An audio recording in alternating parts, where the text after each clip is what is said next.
Shemo Badu, the Kenyan captain, won the toss and elected to bat first, considering how well they went yesterday. And here we go. Charles Weisswa is one of the inclusions this morning for the Uganda cricket team. And he is a season campaigner for Uganda. And we'll go straight back into opening the bowling for the country. We'll be coming from the university end.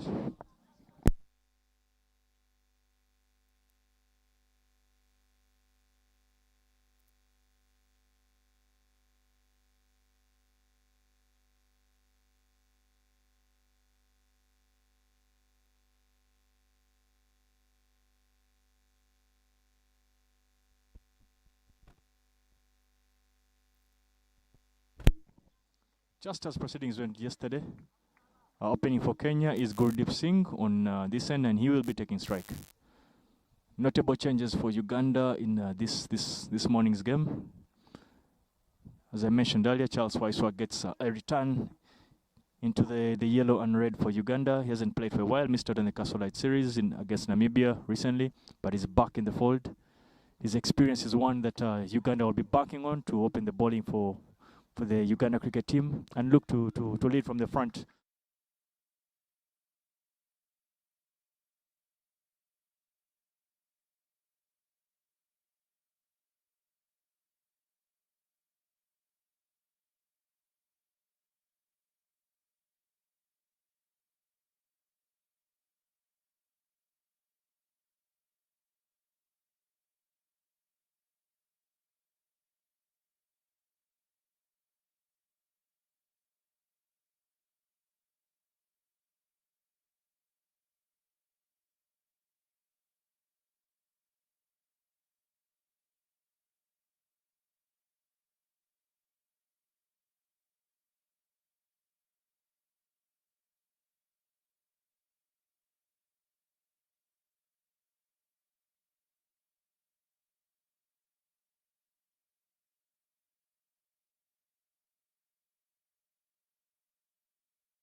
quite a bit up to try and get the ball to swing and sim around to see if he can nick off a couple of opening top order batters for Kenya.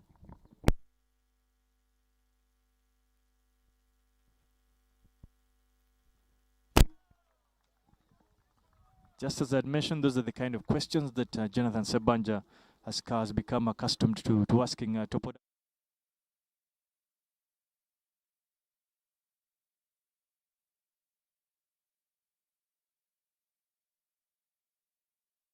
From some of these opening bowlers, the ball will swing around. But yeah, Gurdeep Singh still holding fort.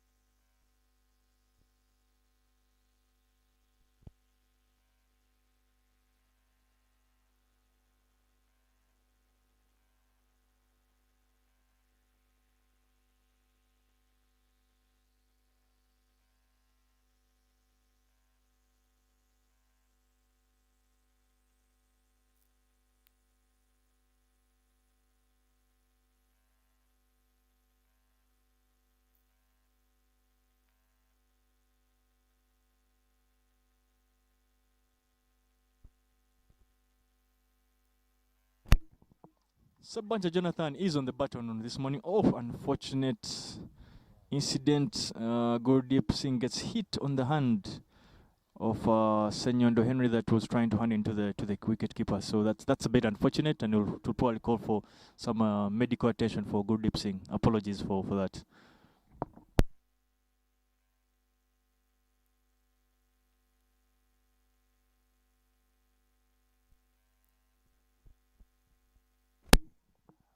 As Gurdeep Singh receives some medical attention for getting hit, a body hit that was clearly not intentional, very accidental from Henry Senyondo.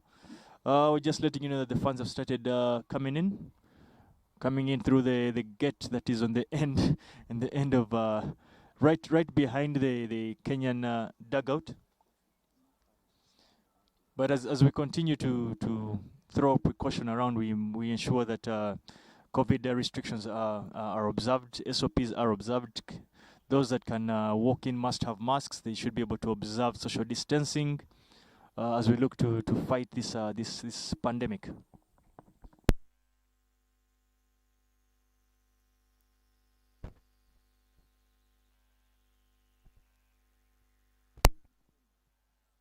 Well, a notable fan base, as you would call it, is that the Uganda under-19 team is around. They have come to have a watch of their big brothers, the team that they aspire to get into. So they'll be rearing their voices on for this Uganda cricket team to do well this morning.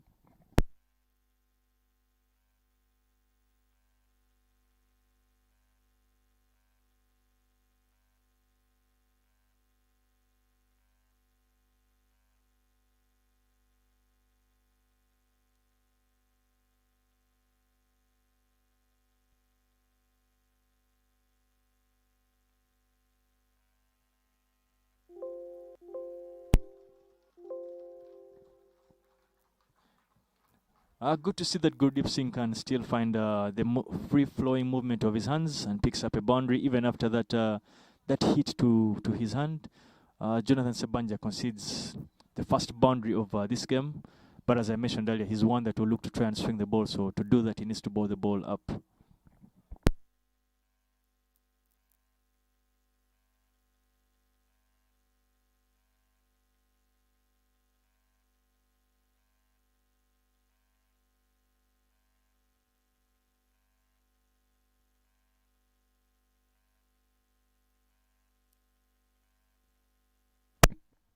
That brings an end to the second over from Jonathan Sebanja. And so far, Kenya looking steady. Not as quick out of the blocks as they were yesterday, of course, with Alex Obanda. But they are for no loss, and they will take that as credit, as they will look to try and build an inning and try and set a formidable total as they did yesterday.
Opening the batting for Kenya today, this morning, the other half of the opening combo this morning is Stephen Odhiambo.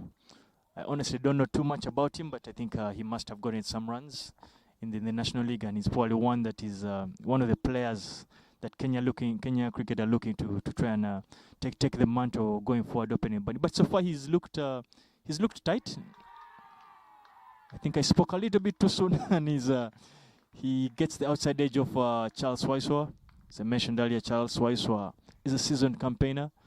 He's led the he's led the bowling attack of Uganda for over 10 years. So his inclusion will be very, very, very instrumental for Uganda's chances, not just in this series, but also in the massive events that Uganda has coming forth.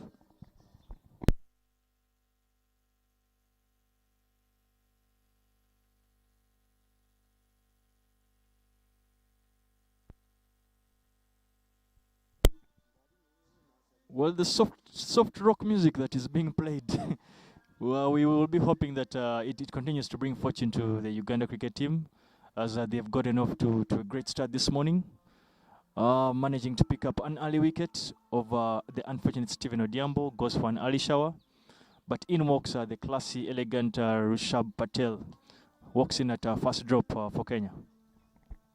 It's looking like a left-hander's affair on the wicket this morning. Welcome to the commentary box, Adonia. Pleasure to be here, Davis. Much obliged to be here. Joining you from the Chambogo Cricket Oval. I don't know, Davis, you've always had a deliberate miss for the weather, but in case you haven't brought our audience up to speed, it's sunnier than ever. Very blue and clear skies. So we are very optimistic it's going to be yet another thrilling day of cricket out here.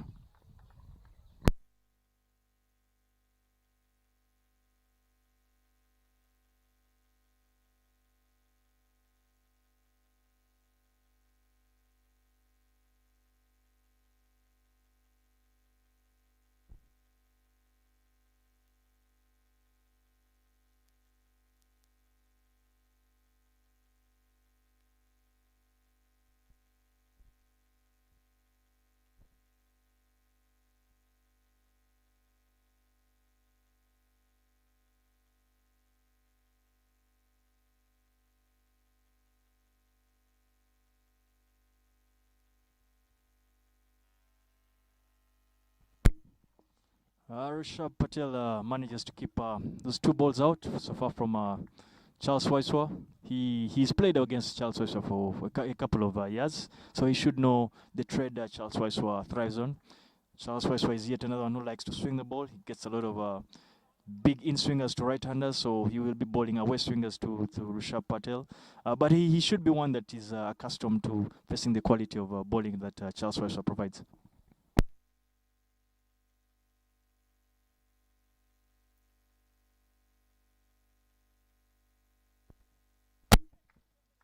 That brings an end to another successful over for Uganda. Charles Weisswa picks up the first wicket for Kenya for Uganda, and that's his first of the series. And as I mentioned earlier, this is a crunch game. It's one that Uganda will be needing to win so that they can keep the Derby series alive.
good to see Sebanja pick up quite a number of dot balls, and not just dot balls, but he is swinging the ball around and creating ample pressure to keep this Kenyan team in check. So he's providing the support that Charles Weisswa will certainly thrive on.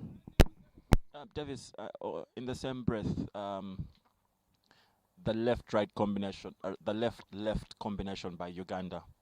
What could Captain Masaba be thinking?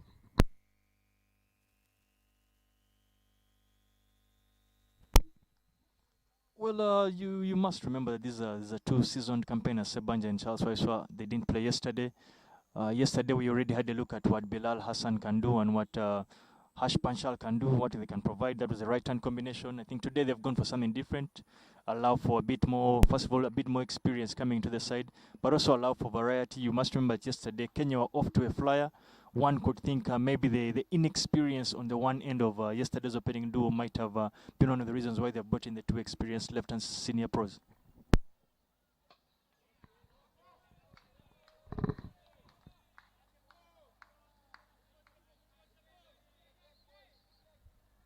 And there, just seconds ago, was another dot ball from Sebanja, and I think this is going to be the song they'll be singing, and Kenya will have to dance to this beat. Yeah, so Donny, some big changes for Kenya this in the second ODI. They seem to be resting quite a number of players. Clearly, as we have seen already, Alex Obanda has not opened. He's not in the starting 11 for Kenya. Another notable exclusions from this game this morning is Nelson Mandela Odhiambo. He batted in the middle yesterday. He's not playing this game. The opening bowler Nehemiah Odhiambo as well is taking a rest this morning. So those for me already are notable absentees from this what would call a very very crunch ODI.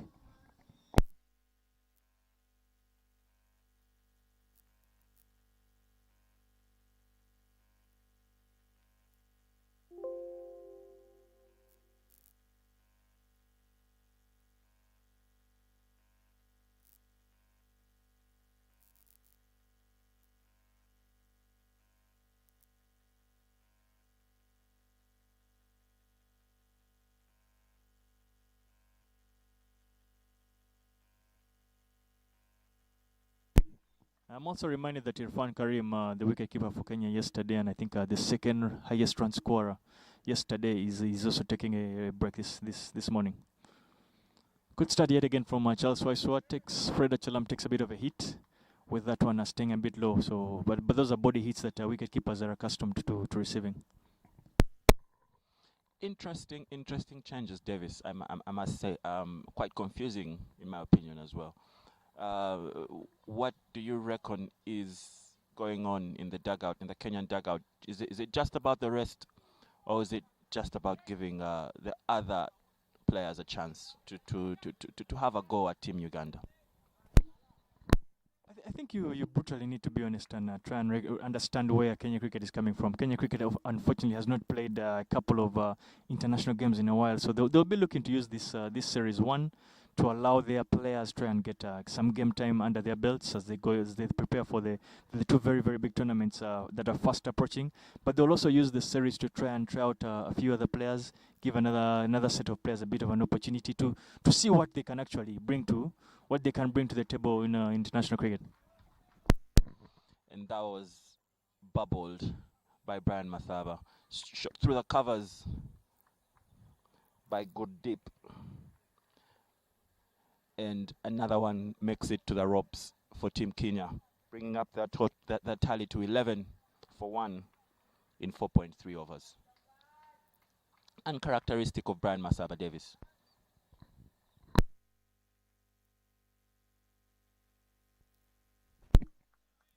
Yeah, very, very uncharacteristic of him. He's one of the top fielders in the side.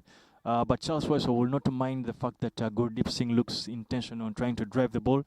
Charles Weisswa will like to see Gurdeep try and drive that because it allows him bring in the outside edge to the fast slip and the gully fielder. But of course, he will be dissatisfied with the effort that was put in by Brian. And we're not used to seeing misfields from Brian. I think it's just a one-off. For both our sex, Davis. I hope it is. Ooh. And just like you said, I think Charles Weisswa loves the fact that Gurdip is looking to score, and I think he's going to dare that line a lot more. Won't be long, I suspect.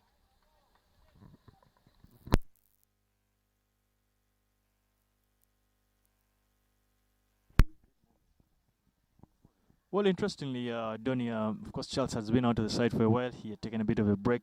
There was word that he was having a bit of challenges with his back, but it's very good to see him back in the yellow and red. And if I'm not mistaken, I don't think Charles has played too many games on his return yet, even in the trial games.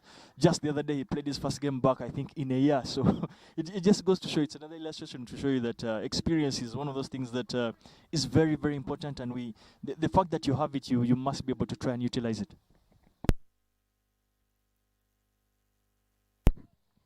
Frankly speaking, Charles was a surprise inclusion in the team on my end.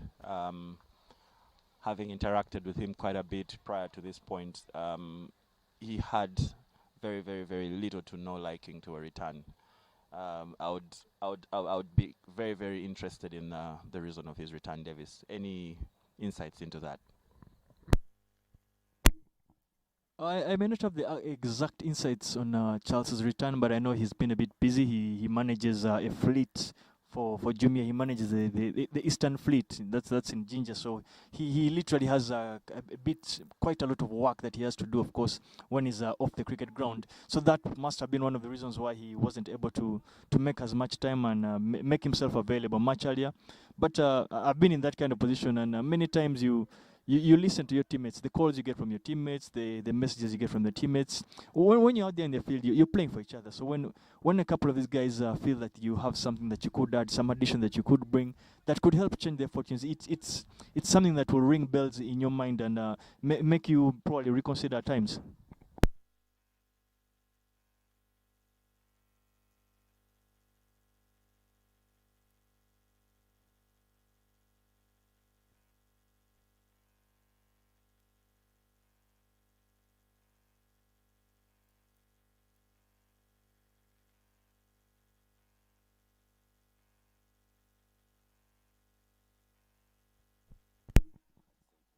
Well, taking the field for Kenya, this in this second ODI, just the lineup is Shemo Bado, Ngoche, Rushabh Patel, Stephen Odiambo, Emmanuel Bundi, Zahid Abbas, Eugene Ochieng, Brian Lukavu would be the wicketkeeper, Gurdeep Singh, Viraj Patel, Elijah Othieno, Lucas Ndanson. The 12th man for Kenya this morning is Peter Koech.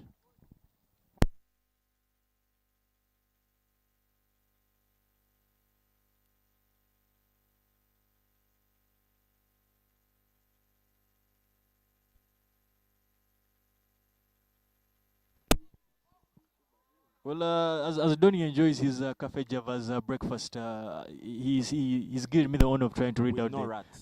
With no rats. he's giving me the honor of reading out the team list for Uganda. But the team list for Uganda is Shazad Kamal, Sawood Islam, Ronak Patel, Akankwasa Frank, Brian Masaba is the captain, Dinesh Nakrani, Riazat Ali Shah, Sebanja Jonathan, Freda Chalam, Weisswa Charles, and Senyondo Henry. That is the 11 for Uganda this morning.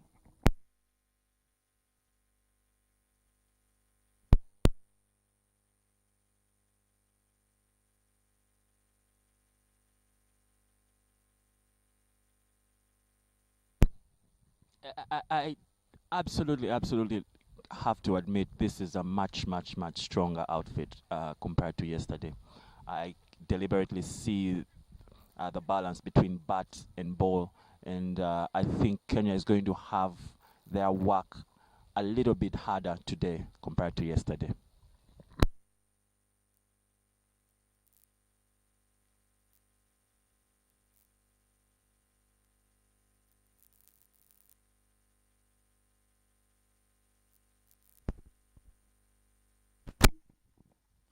Exquisite drive from Rishabh Patel.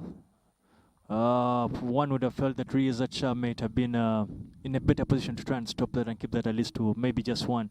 But Uganda concedes the boundary.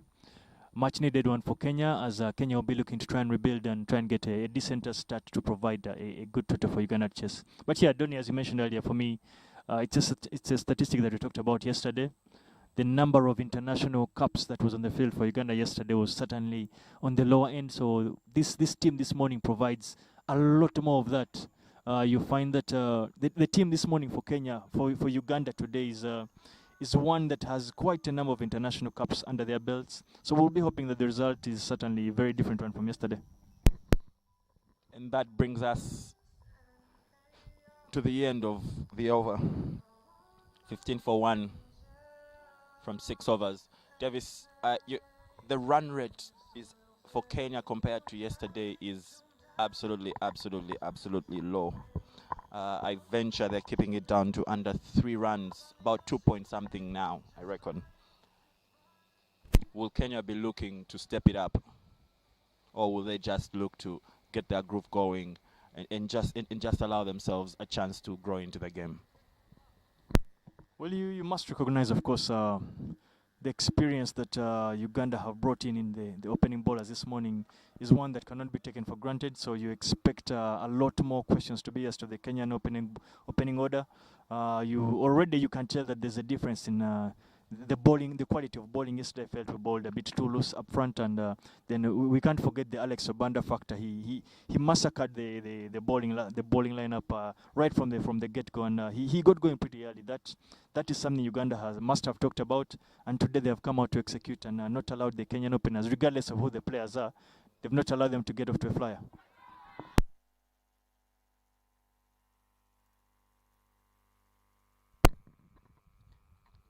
Denied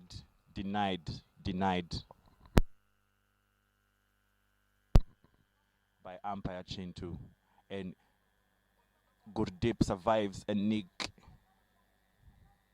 of Charles Weisswa's exquisite length. Davis, I absolutely hear you on bowling up front, bowling in the arc. These bowlers just seem to be very tucked in their deliveries. Yeah, certainly a difference, of course, in quality, as I mentioned. And these are seasoned guys. These are campaigners that have been around the international circuit for a while. And as I mentioned earlier, Charles Weisswa would not be one that would be upset with seeing Gurdeep Singh drive the ball as hard as he has been driving it. So, and right there was an example of the kind of chances that it brings when you try and drive the ball when the ball is still swinging.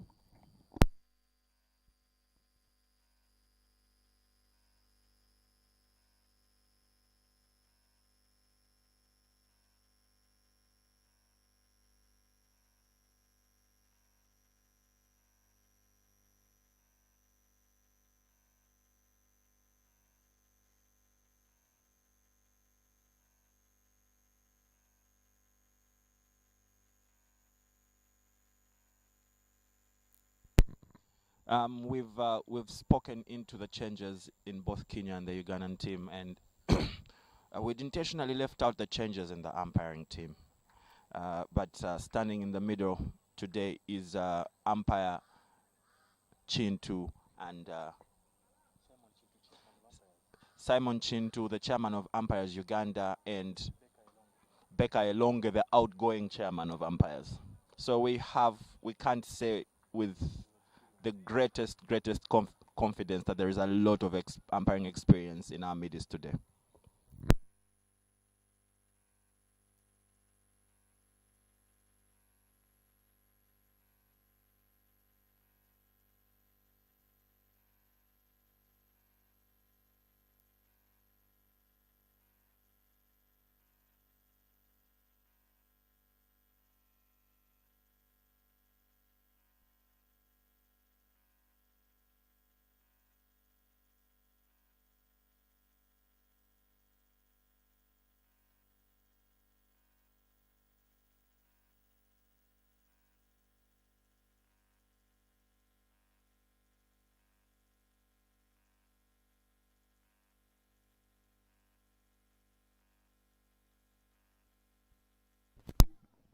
Another fantastic cover from Charles Weisswa. Again, asking a couple of questions of Gurdeep Singh's technique. And Gurdeep Singh still survives, and that brings an end to that over. But going forward, I think for me the pressure has been fantastic this morning. The senior opening bowlers have done a great job so far. A job that they should not sleep on. I think they need to continue keep with the hard work and the good work that they are providing for their team. Interesting, Davis, for me at this point is to try and see what Sebanja will be up to. A very seasoned campaigner, very aggressive bowler. I'll be very curious to see how he plans to bowl out his a little change in line and length, and Sebanja gets off with a leg bye.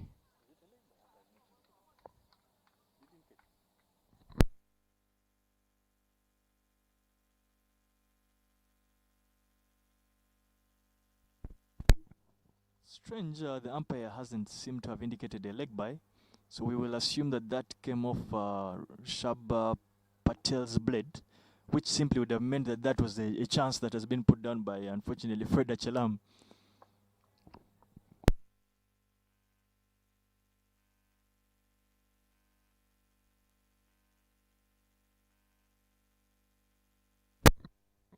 I don't reckon Team Uganda caught up on that. There was no there was no recognition of the chance missed. Maybe a wicket at this point is not something that Uganda would like to cling on to at this point.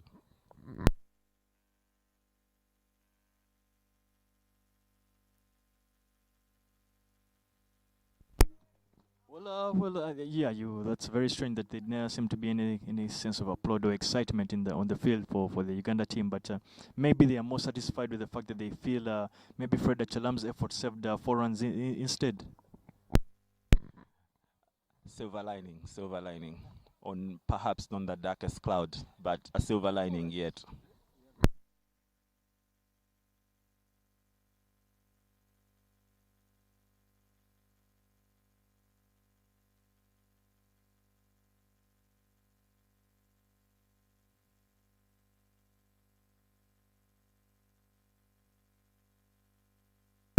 Davis, I cannot deny the agility and the sportsmanship and the athleticism on the team.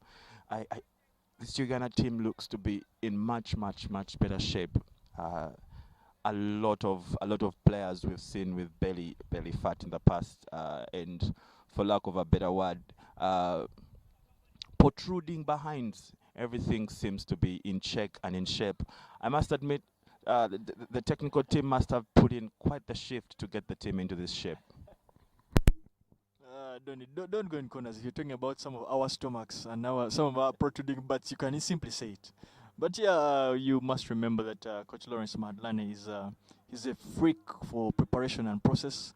So there's no way he could be working on a team and make sure they're not fit. For him, that is important. Everything starts from your body fitness, then the cricket awareness then grows. So for me, it's yet another it's a good thing about the Uganda team that they look fit.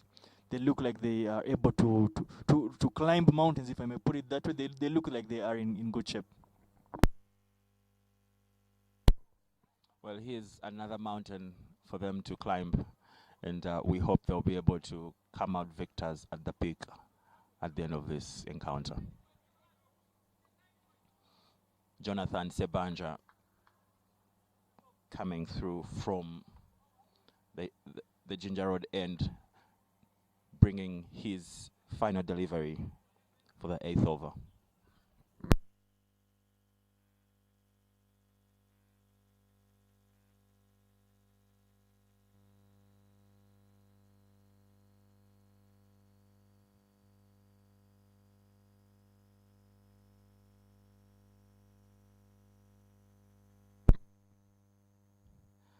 Ladies and gentlemen, you'll only see that kind of delivery here. Look away and you'll miss it. Absolutely beautiful bowling from Jonathan Sebanja.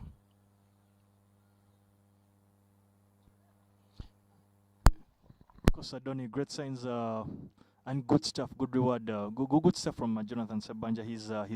He's beat both sides of the blade of the batsman. He's beaten the outside and the inside edge together and consistently. He's provided ample pressure to keep Charles Weisswa as well trying to attack. But the contribution of Jonathan Sebanja is one that cannot be put stated lightly. He's been extremely on point this morning, and I'll be hoping that he's able to get some reward for his great bowling so far. Davis, moving on to our YouTube live chat. A question from Mukesh Hirani. Are spectators allowed to watch? Yes, absolutely, Mukesh. Spectators are allowed to watch on this link. Due to restrictions that are beyond control, we are not allowed live spectators in the field. However, you can enjoy this innings at home or from wherever you are with a cold something of your choice and a very, very, very beautiful Sunday.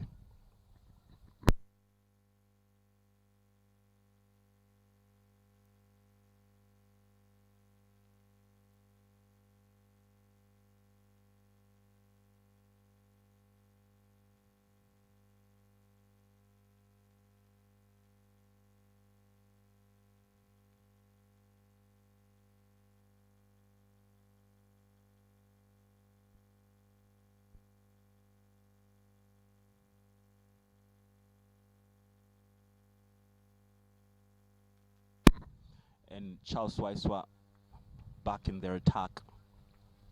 Starts it off with a can you hit me ball. Good response from Gurdeep Singh.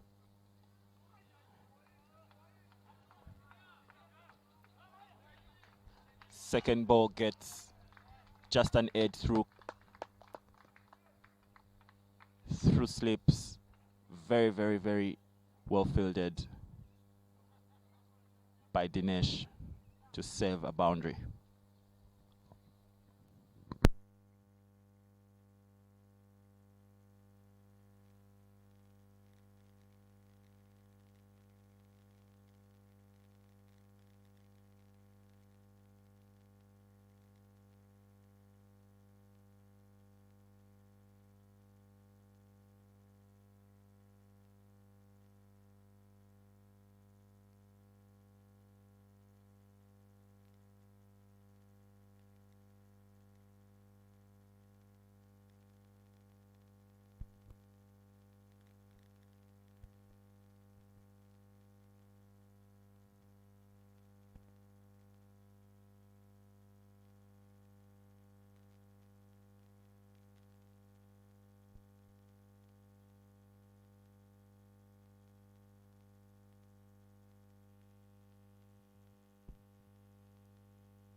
It's a rare bad ball from Charles Weisswa.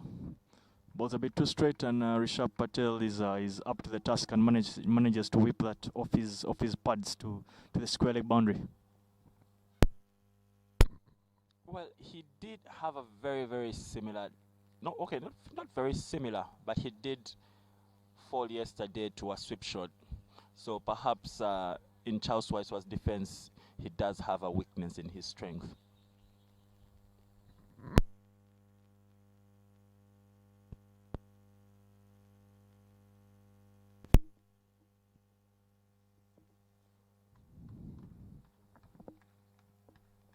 Johnny, speaking of variety, really, personally, I feel I am impressed with the variety that Uganda cricket the team has offered this morning. You must. Oh, thank you very much. Finally, Jonathan Sebanja gets some reward from the hard work and the exceptional bowling he's put up this morning. Picks up Gurdeep Singh, who tried to go to work that outside. That was outside the line of the stump, but he could only manage to get an edge to the wicketkeeper. Davis, I was just about to call out the fact that Brian Masaba has kept his opening bowlers in the attack for quite a while. I was beginning to wonder if we're due a change, but I think Jonathan Sebanja has put my ideas in the trash can and grabbed Uganda their second scalp.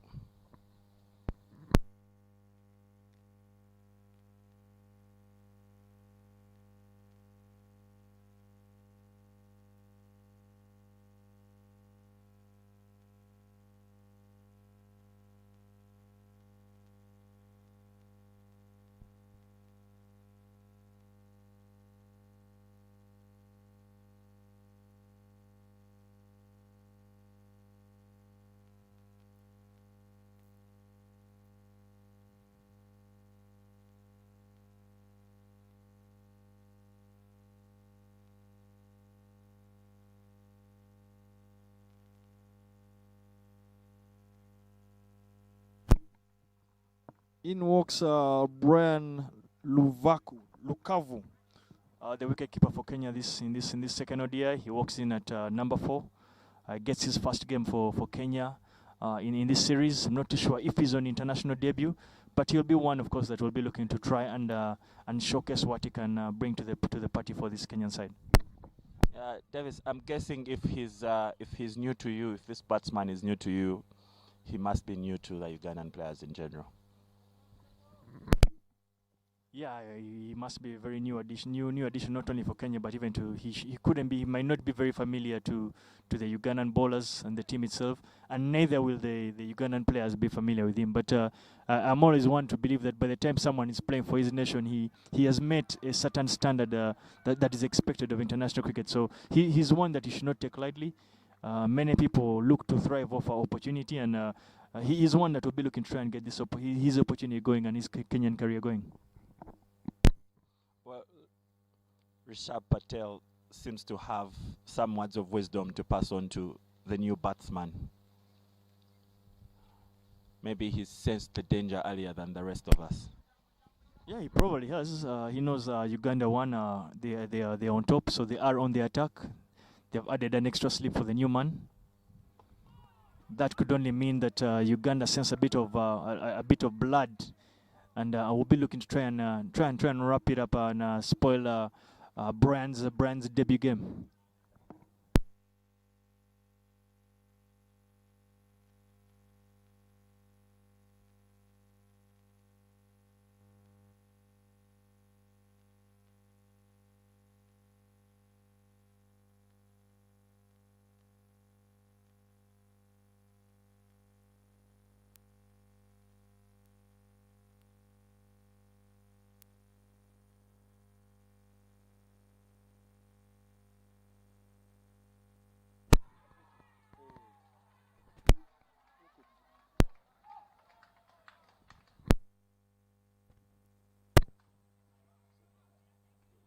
And Davis, we were right. Patel sensed the trouble. Uganda team sensed the trouble. Jonathan Sebanja executed the deadly delivery outside off stump and got the new batsman Brian Lukavu gone for naught. Uganda get their third. Well, Adoni, as we mentioned, for me, great captaincy from Brian. The ability to sense that an opportunity has presented itself, and look to go for the skill, adding an extra fielder in sleep in Saud Islam.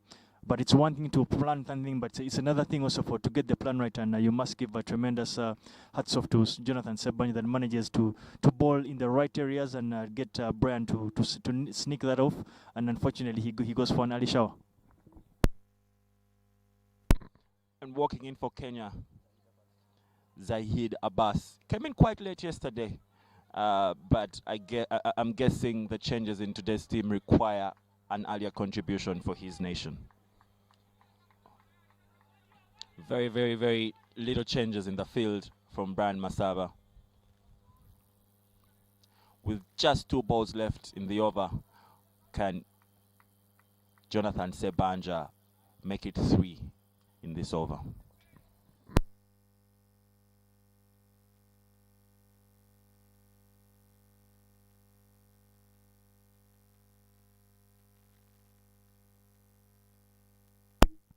Interesting field set.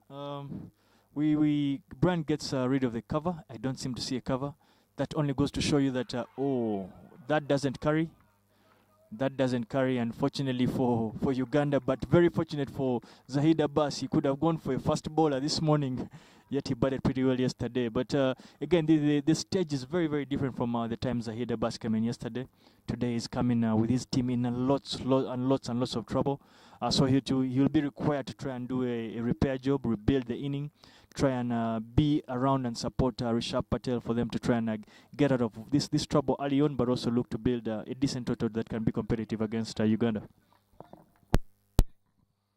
And for the rest of our viewers, and this is to confirm Davis's earlier speculations. Yes, Brian Lukavu.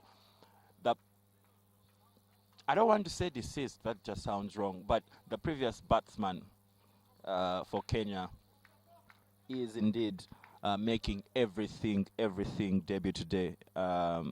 And information coming in from Kenya is that he scored big runs in the league this season, which also has led to his debut, which was also his debut season. Oh, interesting stuff. He definitely sounds like a player we need to look out for.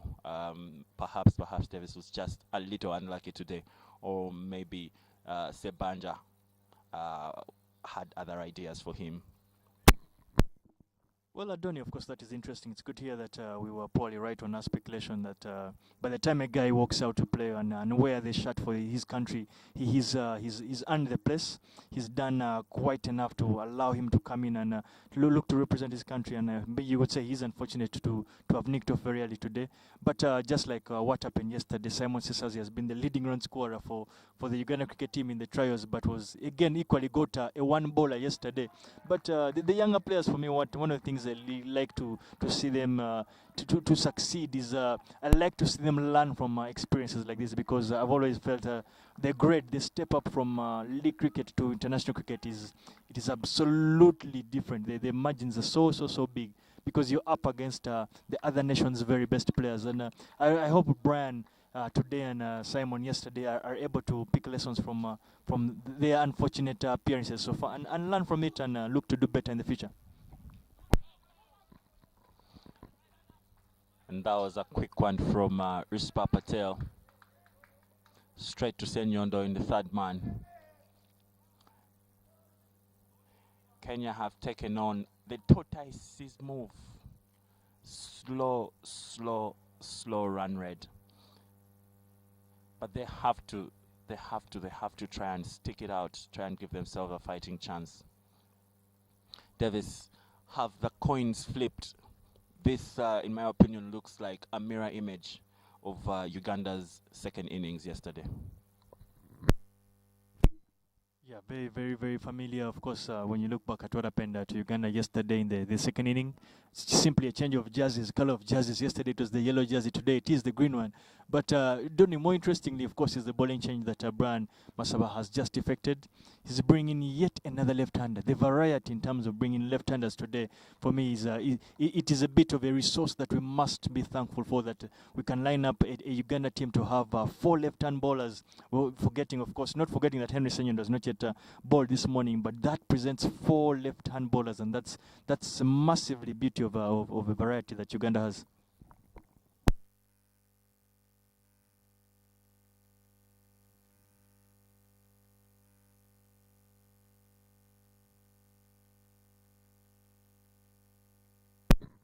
Well, from yesterday's innings, Davis, we did see the deck coming from the Ginger Road end play a little bit better than the deck from the university end. It had much better bounce, and we did actually see Team Kenya grab a lot of their wickets on that side. Is this something that Brian Masaba should have taken to book, or is he simply trusting his bowlers? But to think about it, Sebanja from this other side seemed to have grabbed 2 as well. A lot of them coming off very beautiful nicks. So is there a strategy that could use that train of thought? Well, we talked about it yesterday. We seem to think that the fast bowlers bowling from the Ginger Road end seem to be getting a bit of life out of the wicket. There was a bit of extra bounce bowling from this end. So I'm not too sure if Brian and the technical team were able to maybe pick that out. Or on the other end, we could be wrong, but it just seemed that way, just going by how the game went yesterday. But Brian instead he has chosen, of course, to continue with the seamers, which simply means that all the seamers have ball from either end. So there's no luxury of deciding to all ball from one end. And I think probably things might get a bit different later on when he has to bowl a spinner on one of the ends. And I hope that trick is not missed this morning. I see what you mean, Davis. I see what you mean. And bowling change for Team Uganda coming in from the university end is Riazat Ali Shah, who I must say didn't have the inning of a lifetime yesterday. He was massacred by Shemo Banda and Ifan Karim. So he will be looking to make amends today.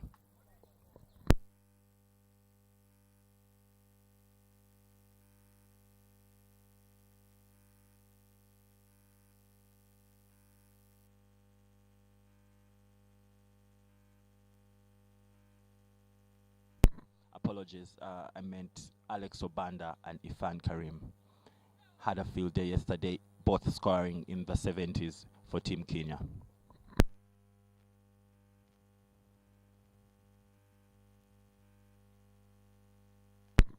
Beautiful, beautiful, on the money, fast delivery from Riazat Ali Shah. He definitely looks like he means business today. Zaid Abbas will have to keep his guard up.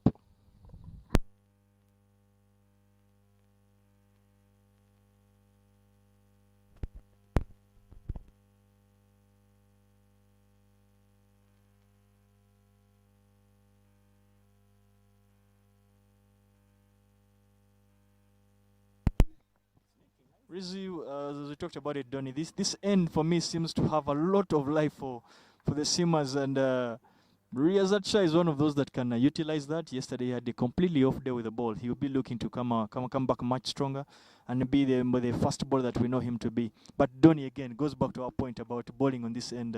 It seems to have a lot more life for the Seamers.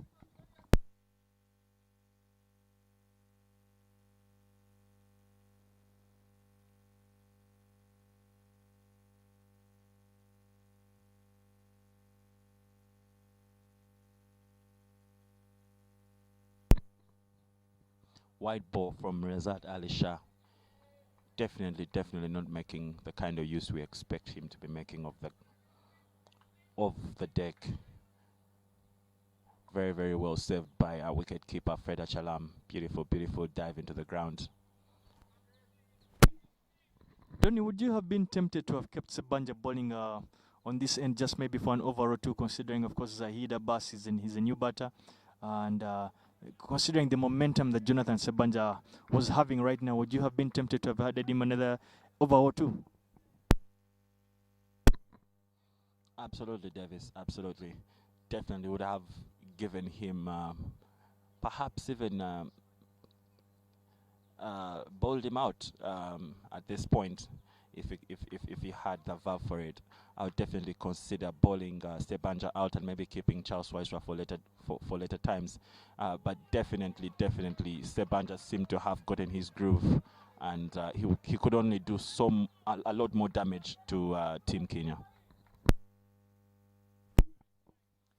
Personally, I have been impressed already with Zahid Abbas. He seems to be in control, seems to have recognized what the team requires. He knows that now is a tough time, but he's also aware that he needs to get through this very difficult position right now for Kenya, and maybe look to capitalize a bit later. So he has looked very technically correct. He is behind the ball. He seems to be watching the ball pretty closely. The balls that he plays, he seems to be playing them from as close as possible to his body. He's looked to live well, and he will probably be looking to just get through this tough period to maximize later on.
Coming back into the attack, slow but extremely dangerous, is Dinesh Nakrani.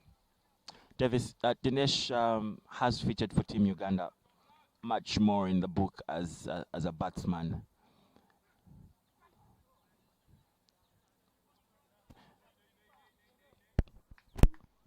Tony, what do you think about the line of attack? Him bowling from left arm round to the left-handers. What do you think that extra variation brings? Personally, I do think that maybe for the left-handers he could be considering bowling from over to give himself a chance, but he's opted. But he's a seasoned campaigner really, so I want to believe by the time he is doing this, there's an element of thought process that has gone into it. But I feel that it allows a bit of ease to the batters, the left-hand batters. I'm hoping, Davis, if maintenance of Ronak Patel in the slip is anything to go by, maybe Dinesh has some ideas that he's yet to execute, but definitely coming from round the wicket might not be the best. And there we go. I think you spoke too soon, Davis. Beautiful cracking shot from Rishpa Patel into the screen, driven back with such exquisite taste. Well, of course, Donny, to be honest with you, that was a bit too full. So whether he had come from round over, in the mid of the wicket, behind the wicket, a full ball is a full ball, and it will get the deserved punishment. So really, that was just on the fuller side. But for me, I like the fact that Ronak Patel, of course, is still at sleep. It goes to show you that Brian still feels that he can attack this team and try and maybe pick up another wicket and get very deep in the Kenyan mid order. We must remember, of course, that Dinesh Nakrani was our best bowler, I think, in the Castlelight series against Namibia, who are an ODI nation. So he did pretty well, and we must trust that he should be able to figure out how to make sure he can make things happen for Team Uganda.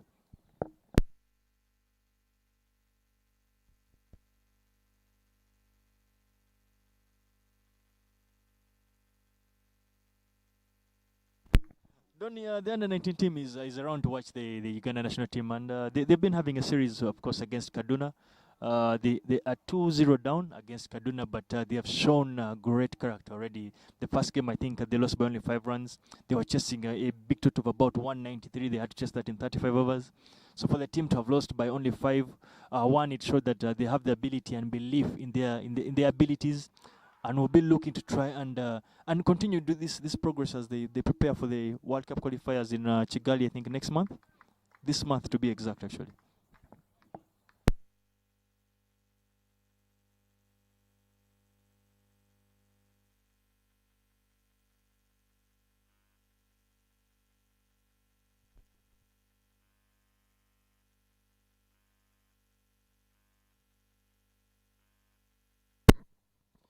Davis, I did have a chance to watch a bit of the under-19s innings against Kaduna State. Oh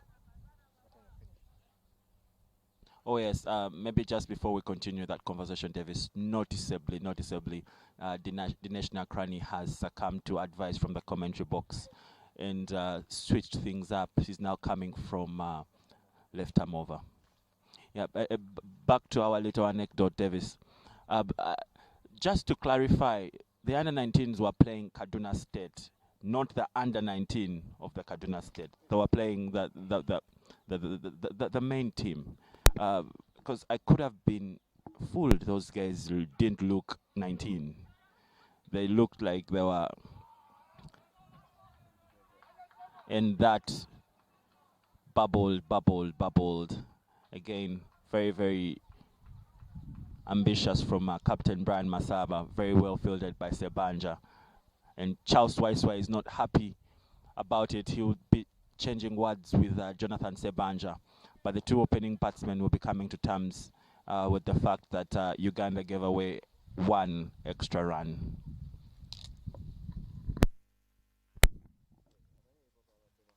Yeah, Donny, of course, as you mentioned, of course, the Kaduna team is the main team. Kaduna, if I'm not mistaken, is a state in Nigeria. So they've been. This is their second time around coming to Uganda to play a couple of games. And you must remember that I think in that Kaduna state team, I think about 5 or 6 of their players, they play for the national team. They're going to stay around for the T20 Tri-National Series. So this it's not under 19 team. It is a team that it is a senior team, and they look to use this playing in Uganda as an opportunity to build onto bigger things.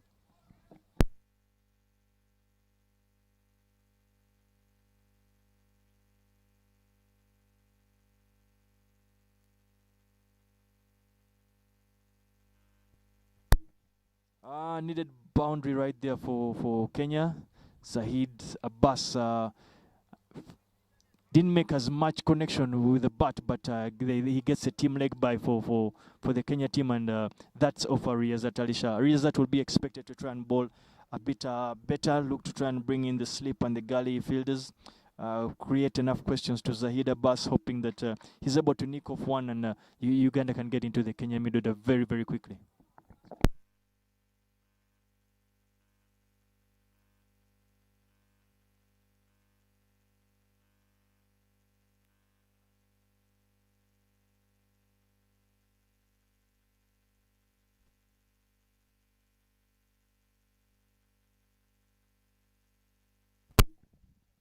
Well, we are joined by a seasoned journalist, largely more into entertainment and gossip. Julius Senyimba.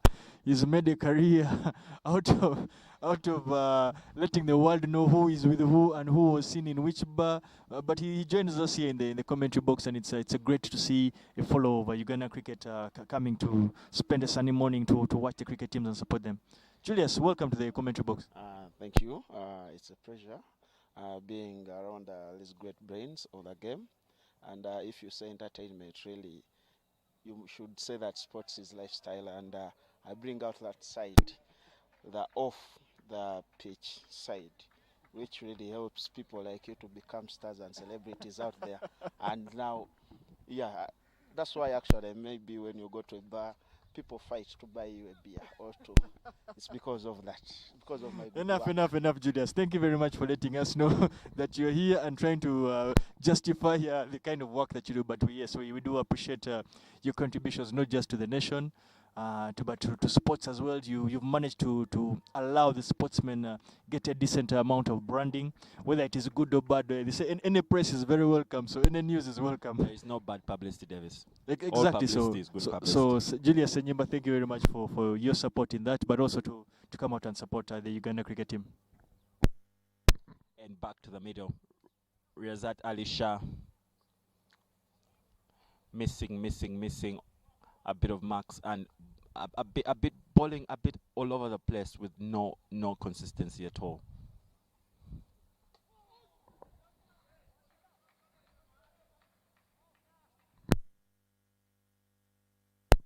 And Davis, I think we've the first change has brought on the all-rounders pack in Uganda's attack, and I have to admit it's the shadow opposite from our opening bowlers.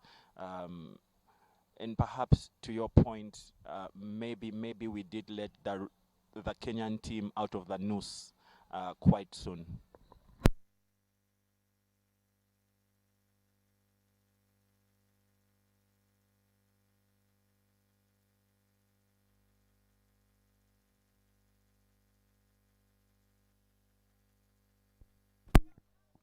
Well, Don, you make an interesting point, of course, but again, I've always thought that cricket captaincy and cricket in general is like it's like being in war. It's about strategy. It's about the ability to try and use your resources intelligently. It's that ability of looking to ambush the opposition and make sure they stay in some element of trouble. I think Brian is caught between, of course, a rock and a hard place because he can't bowl his opening bowlers too long because he's cognizant of the fact that Kenya have a very long batting lineup. So he needs to find out bringing, of course, the all-rounders to come and bowl at a time when things are still at a time when the Kenyans are still cannot get off to a flyer. He needs to bring them in. All he's asking from Dinesh, of course, and Riazat is to keep the pressure up, pressure that the opening bowlers have built. So he is hoping that they they can try and keep the run rate down. But again, we must remember that the Kenyan batters did not walk out to just to have a handshake with the players. They walked out to come and score some runs. They are representing their nation, so they'll be looking to try and capitalize on whatever is happening, really. To our viewers and fans out there, you can join the conversation on the live chat right here on YouTube, or you can drop us a tweet at Uganda Cricket, hashtag UG versus Kenya. And if you are the captain, if you are Brian Masaba right now in this very moment, kindly let us know what kind of bowling changes you'd be looking to make.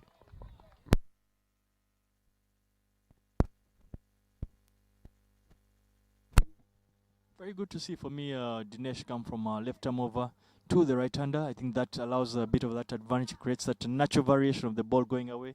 So it allows Dinesh to maybe sneak one in by bowling one that comes in. It allows him to have that extra variety, and it's something that he could be able to thrive off. And you could see he seems to be bowling well already. But he's found his match in Zahid Abbas, who is living well. Zahid looks like he knows exactly what he's doing. He's looking to just rebuild right now, to just capitalize maybe a bit later. He's looking to survive right now.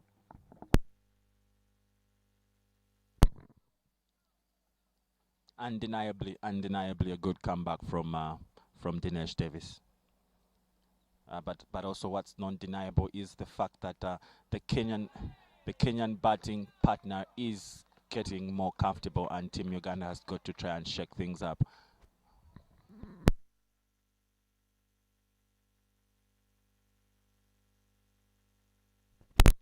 Yet another close call from Dinesh. Well left by Zahid Abbas. It's a beautiful, beautiful duo to watch, Davis.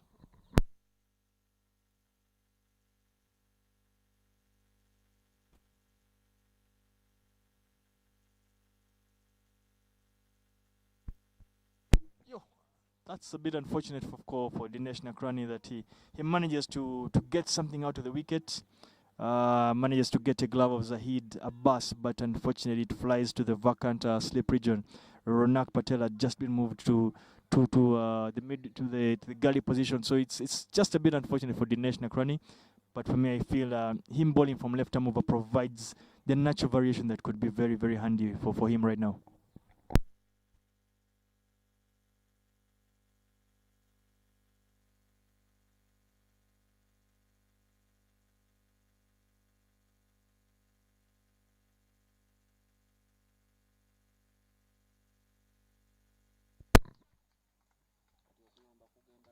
And that, Davis, brings us to our maiden water break. And at this point, with Uganda on top, after... I see 43.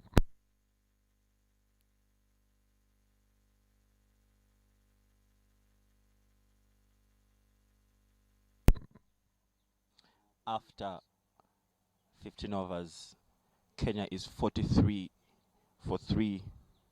Very, very, very, very familiar territory.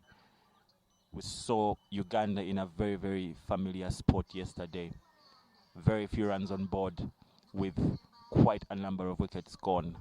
Kenya will be looking to rebuild, and as they come from that water break, Team Uganda is receiving applause from their coach. They've done the hard job of keeping Kenya at bay, and will be looking to tighten the noose at this point. Davis, if you are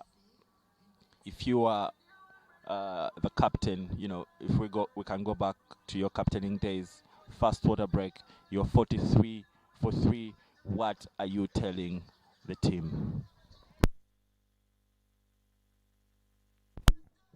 I think at this point you're trying to tell the players, one, not to try to keep their feet on the ground. The game is very, very, very far from over. You're trying to tell them that the bowlers just need to try and keep things as simple as possible, maintain as much pressure on the opposition batters. But you must let them know that they need to understand that the Kenyan batters are also looking to make a game out of this. They're not going to just sit there and block out the overs. they're also going to try and come up to the bowling a bit. They're going to settle. So you're trying to provide a bit of understanding of what the Kenyan players are probably thinking about. That's what you'd be probably looking at. And you're also trying to encourage the fielders to be ready for the opportunities that will be created, so that you can look to take the opportunity and make inroads into the middle order.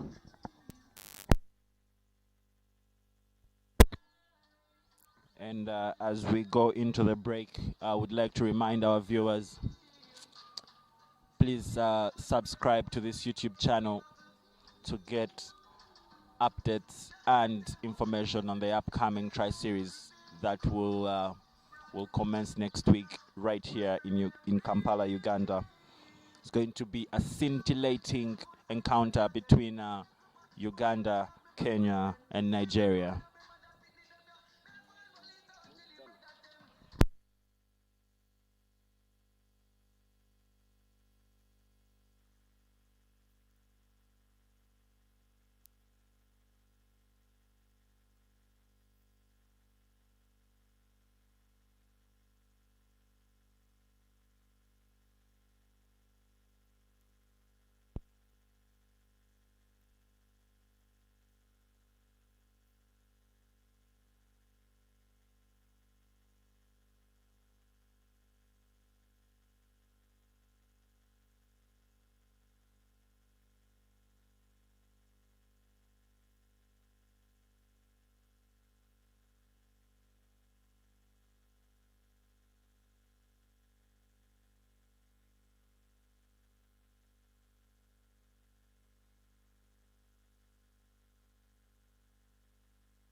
And we're back in the middle, coming from the university end. Riazat Ali Shah will be looking to make amends for his previous over. Not the best of his work yet.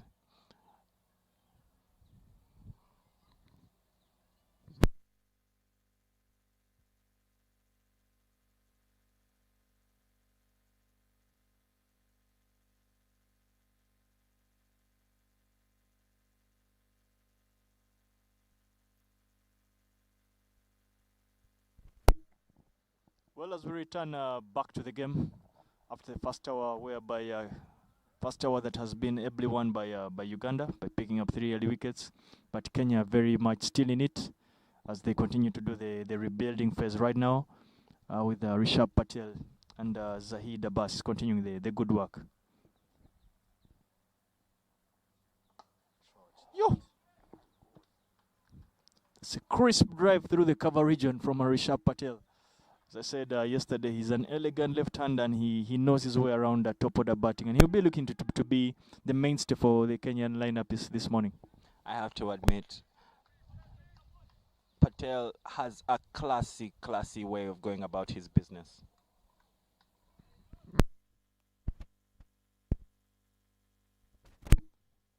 Interestingly, coming from, of course, the water break, Charles Weisswa is off the field. And in substitute fielder, in comes Otwani Arnold.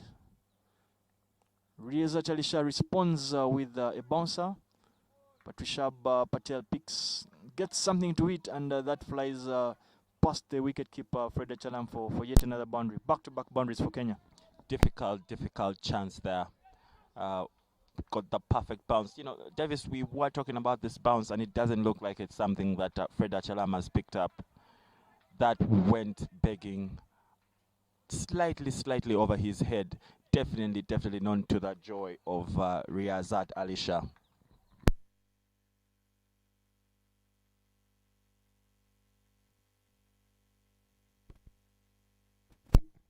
That's good cricket from Rishabh Patel, keeping it as simple as possible.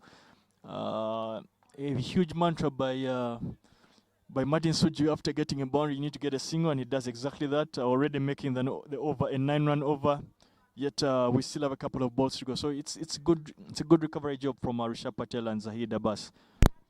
Well, Davis, if I was a betting man, I would definitely say that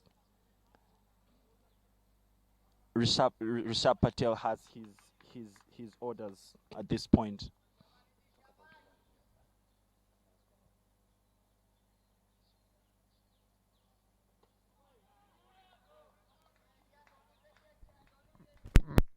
I personally have been impressed with Zahid Abbas. I think he's shown great temperament. He's shown a lot of great, equally technical ability. He's behind the ball, as you can see on that delivery. He is behind the ball. He's living well. He's looked to understand his role in this game right now to try and be as supportive as possible to the more seasoned campaigner in Rishabh Patel.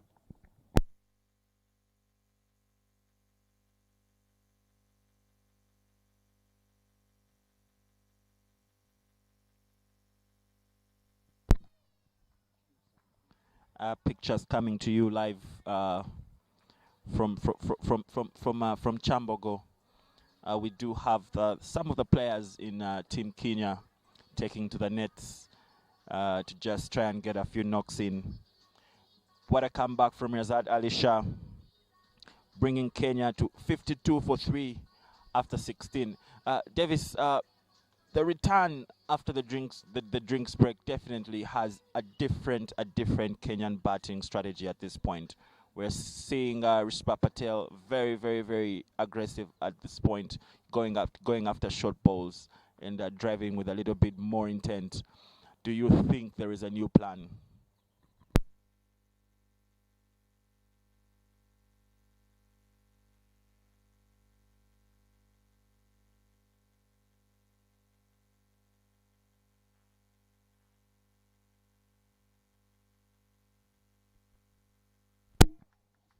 Well, of course, I want to think that the Kenyan team are aware of the fact that one day, much as they're doing a recovery job, they also need to be sure that they have the ability to get some runs on board. They'll be looking to, of course, to pounce on the bad balls. So it's key for Uganda to try and minimize on, of course, the bad balls that we get to give them. We need to find of keeping an element of pressure on the Kenyan national team to either, even when we're not picking wickets, we need to find a way of keeping the runs quiet and very dry. Beautiful shot, bringing up Kenya's first boundary in this over. Dinesh Nakrani bowling into Rishabh Patel's pads and getting punished. Davis, do you reckon Sebanja is a little wider than he should be? Perhaps a little finer would be good for Uganda, seeing how Dinesh is consistently going after the pads. Again, one of these coaches I think we've had is one who used to say that you don't set fields for bad balls. I just feel that Dinesh Nakrani just answered your question right there. For me, I have no problem with where Sebanja is, and Dinesh produces a beauty to get rid of Rishabh Patel. Kenya are for 4 and now deep in their mid-order. What a comeback, Davis. What a comeback. 3 of my favorite words, and I've never been happier to use them. Uganda getting their 4th. The very capable Rishabh Patel walks off. Tony, a bit of a debate we had a bit much earlier is the ability to bowl from left arm over to the left hand, as I felt that provides the much needed advantage. It allows you to go for the natural variation, the ball that will just go right across for the right handers, but will naturally come into the left hander, and Rishabh Patel pays the price for something like that. Absolutely, absolutely, Davis. A big, very, very big blow for Team Kenya. Uh, Patel top scoring at the moment with 30 runs from 37 for Team Kenya, and in walks captain Shemo Bado.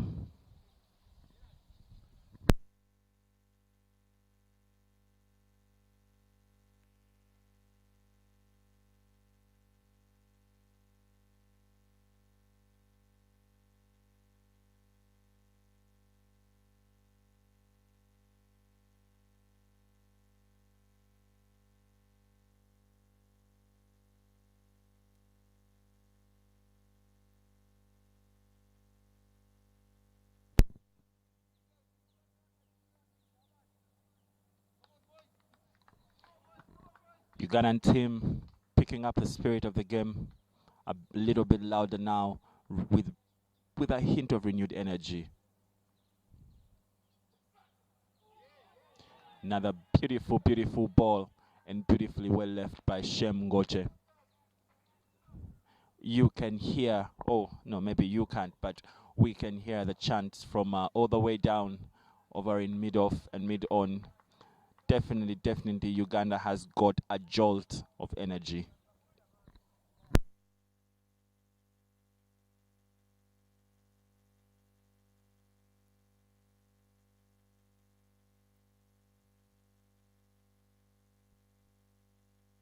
Davis, at the end of yesterday's game, I was having a conversation with one of Uganda's selectors, and he intimated to me that we would be seeing a very, very, very different team today, and he seemed to have spoken from a very, very informed point of view, because there's a huge, huge difference in the team, not just in the shots and the cups like you earlier mentioned, but there is a much, much, much better energy on the field out here today. There is a more positive vibe. There is determination very, very clearly written on the faces and in the shots of the players. And if we maintain this team going into Hong Kong later this year, Ugandan fans should be very, very hopeful.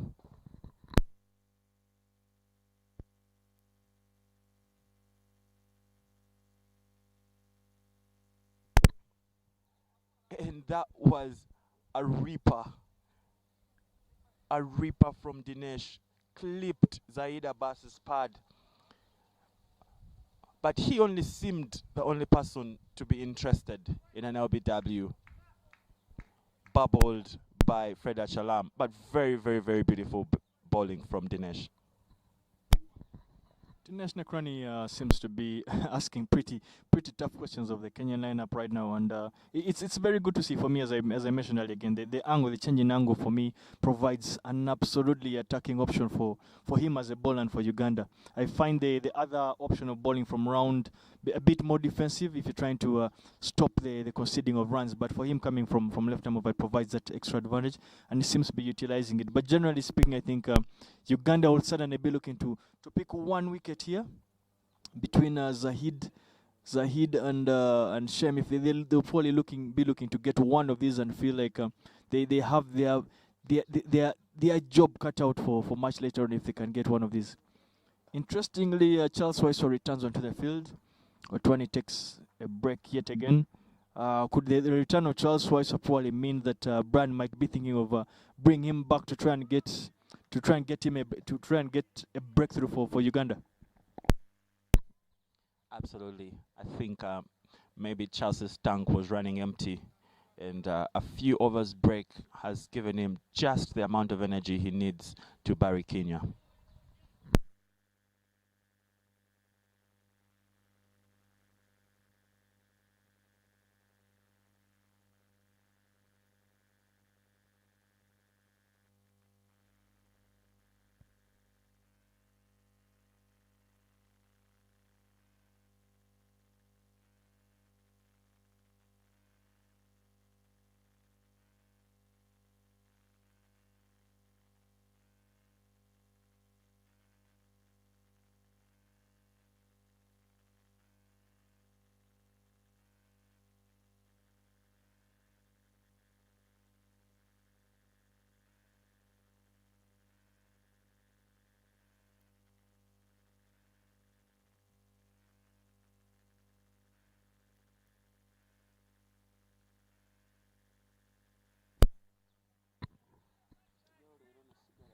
Riazat Ali Shah back on top. Very, very, very balanced contest between Riazat Ali Shah and Zaid Abbas, who doesn't seem to be interested in scoring. He just seems to be interested in whiling the clock.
And that brings us to the end of this over.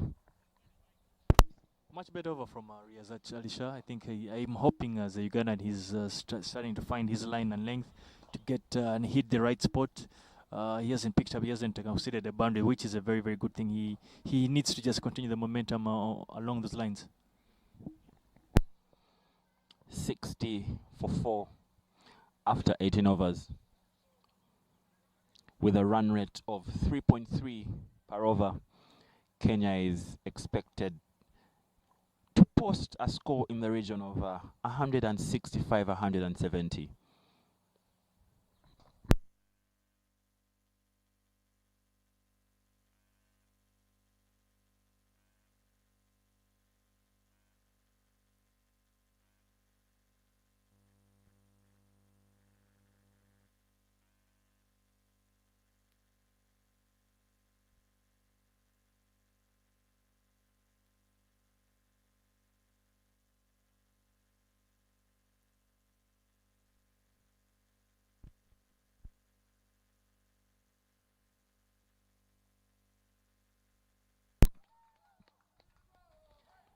And that brings us the end of Zaid Abbas, caught by Riazat Ali Shah of Dinesh Nakrani. Kenya continuing to take a beating, 60 for 4 after 18.2.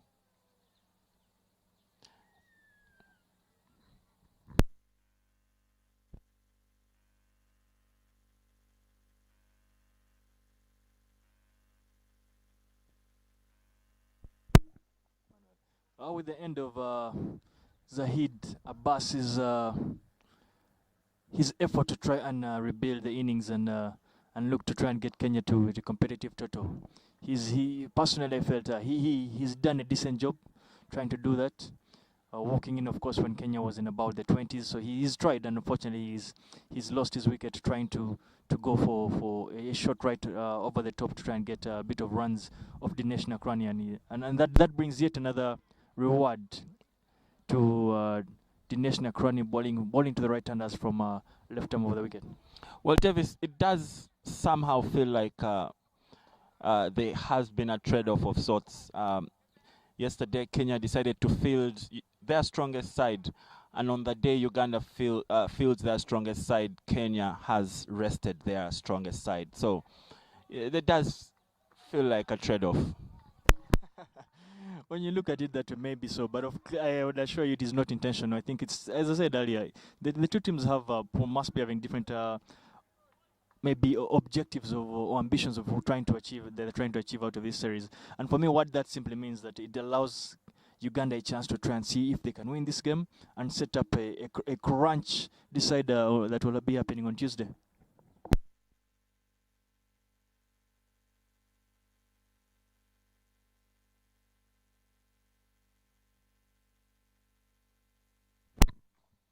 Very, very lethal deliveries from Dinesh, asking a lot from Shem Ngoche, the captain. And now I do not think Emmanuel Bundi is ready for Dinesh. As I mentioned earlier, the history I can remember about Emmanuel Bundi is he started out as a batter that used to bat in the Kenyan mid order for actually under 19 Kenya mid order, but he used to bowl a little bit. So he is no rabbit with the bat. He has a pretty good idea what to do with the bat. He's gotten a couple of runs for Canbis, the club that he plays for in Nairobi. If I'm not mistaken, I think he even got a 50 against Ruaraka, a club that has 3 Ugandans. So he knows his way around the crease. He's more than handy with the bat, and he's a good person for the Kenyan team to have on right now. He's done a bit of a repair job for the different teams that he has played for. And we have also seen a change in strategy by Dinesh for the final ball.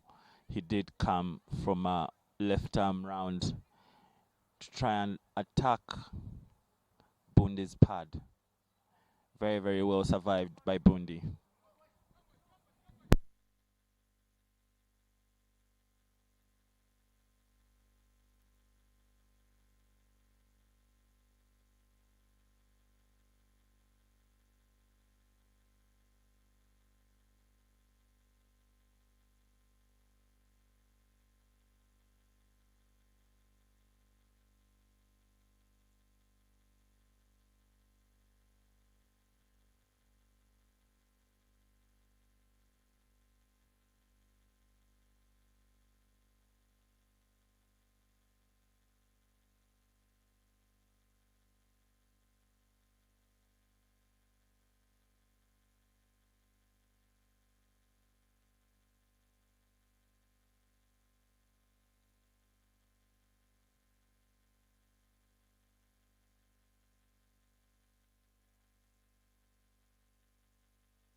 Riazat Ali Shah continues his very good work from the Ginger Road end. Gets an edge out of Shemo Bado, but with the soft hands of Shemo Bado manages to keep that on the ground, and that runs to the third man region for an extra single.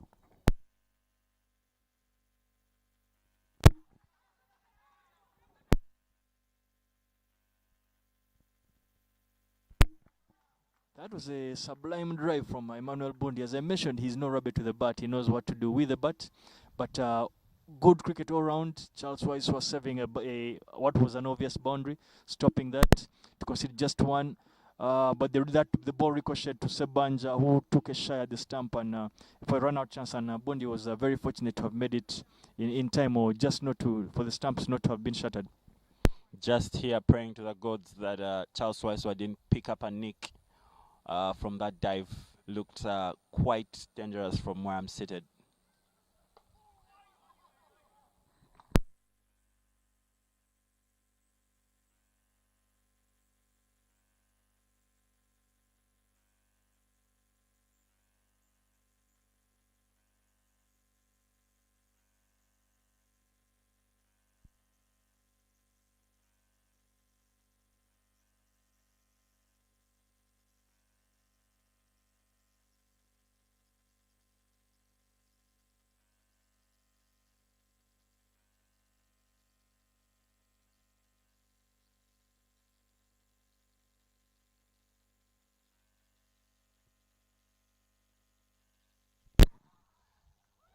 gone. Shem Ngoche. Beautiful, beautiful, beautiful bowling from Riazat Ali Shah. And Davis again, this end paying dividends to the bowlers. Great nicks and very, very suspecting nicks, but altogether doing the damage to Team Kenya. Well, yeah, we talked about that part of the ground. We've talked about it having a lot more life for the seamers. But for the Ugandan fan out there, yes, Kenya is in a huge spot of bother. They've just lost their captain Shemo Bado, one of their main all-rounders. He's gone for an early shower. In walks Eugene Ochieng. I don't remember much about his batting. I don't remember him being very, very able to score too many runs, but he's been asked of a job to do for his Kenyan team, and a job that he must at least try and do. And it's good to see Riazat Ali Shah pick up a wicket and make full use of the end that he's bowling from. With absolutely no doubt in my mind at this moment in the innings, Uganda enjoying the top position on Kenya. Absolutely, absolutely towering over Kenya. 63 for 6 after 19.5. If you are watching from wherever you are, feel free to text us, to go onto Twitter at Uganda Cricket, hashtag Uganda versus Kenya, and let us know what your prediction is. The question we're asking is, are we going to see a short version of this game, or can Kenya hold their own and post a score in the region of the 200s?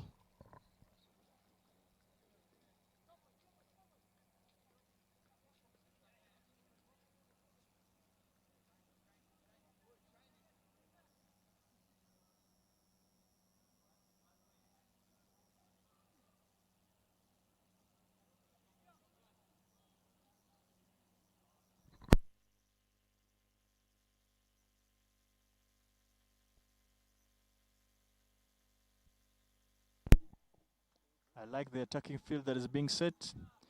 Emmanuel Bundi is being asked to drive through the covers, the vacant cover region. That is normally a trap, because there have been quite a number of fielders that have been placed in the slip and the gully positions. They're basically asking Bundi to do the hard thing here, and his eyes should be able to light up when he sees anything that is full. But the guys catching will be steadily waiting.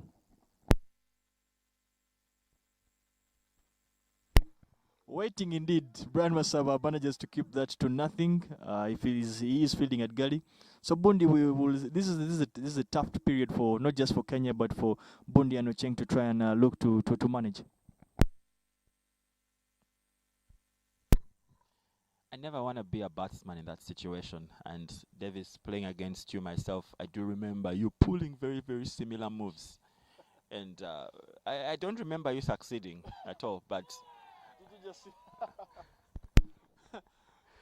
again, Uganda clearly executing a plan.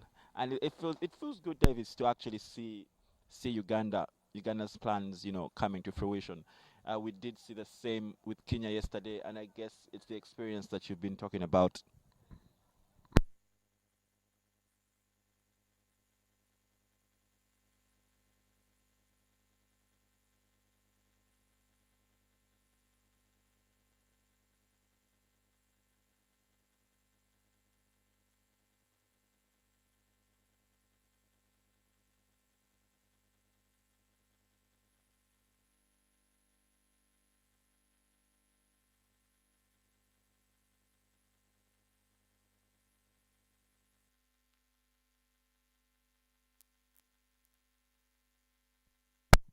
Bundi gets off the mark with 2 runs down, fine leg.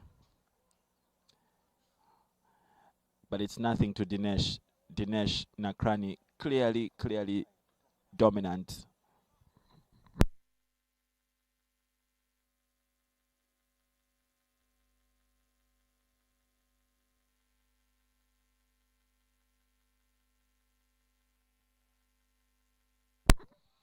Beautiful, beautiful return shot. Davis, that looked like a chance, but there's very, very, very little of chance in it. Donny, shouldn't we be celebrating that he didn't take off Dinesh Nakrani's head? That is a very hard one to take for a fast bowler. The ball is buzzing past his head.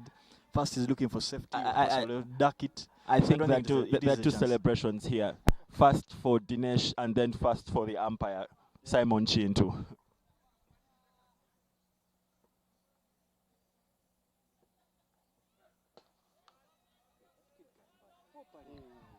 Again, Bundi looking like he's up for the challenge. And I guess those two shots have piled a bit of confidence on his shoulders.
Interesting shot from Eugene.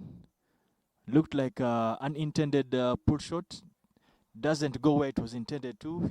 He finds a bit of a squeaky single that runs down to third man.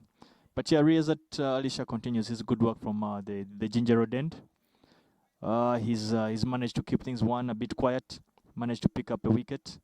Now he's up against Emmanuel Bundi, and as I mentioned earlier, I hope he does not take Emmanuel Bundi lightly, and he sticks to his areas.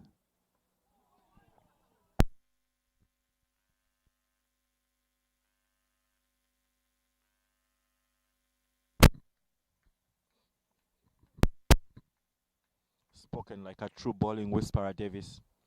That right there was a delivery on the money from Riazat Ali Shah. He will definitely be sticking to his playbook.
Just so you know, that is Eugene Ochieng playing a splendid on drive of Dinesh Nakrani to give himself 4 runs and much needed 4 runs for Kenya.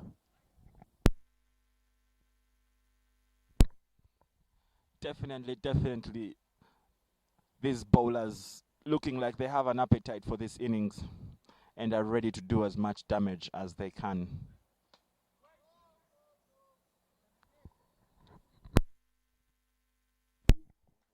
Eugene is looking pretty confident. He's looking like his technique has looked a bit tighter than many expected. Personally, for myself, tighter than I expected. He's looked he's batted right behind the ball. He's looked to be in cruise control so far in his inning.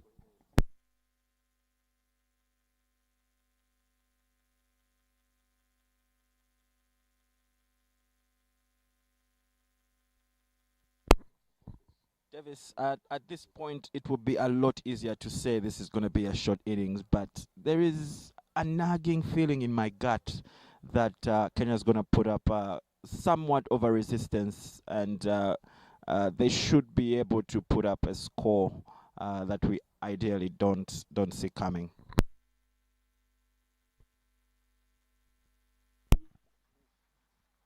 Eugene is making his presence really felt.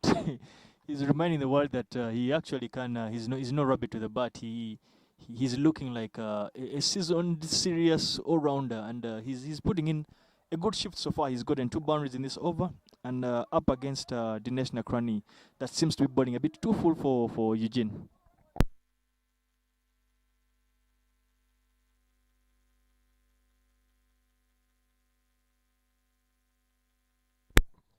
Davis, I think Dinesh at this point is really trying to get a wicket and ending up offering a lot of buffet to Ochieng. Davis, would you reckon a return of the opening duo Charles Weisswa and Jonathan Sebanja is long overdue? I want to believe that that must be something that is probably crossing Brian's mind. The return of one of his strike bowlers in Charles Weisswa Sebanja to come and see if they can wrap up the bit of this tail. I think that would be an option that he needs to consider and probably look to take.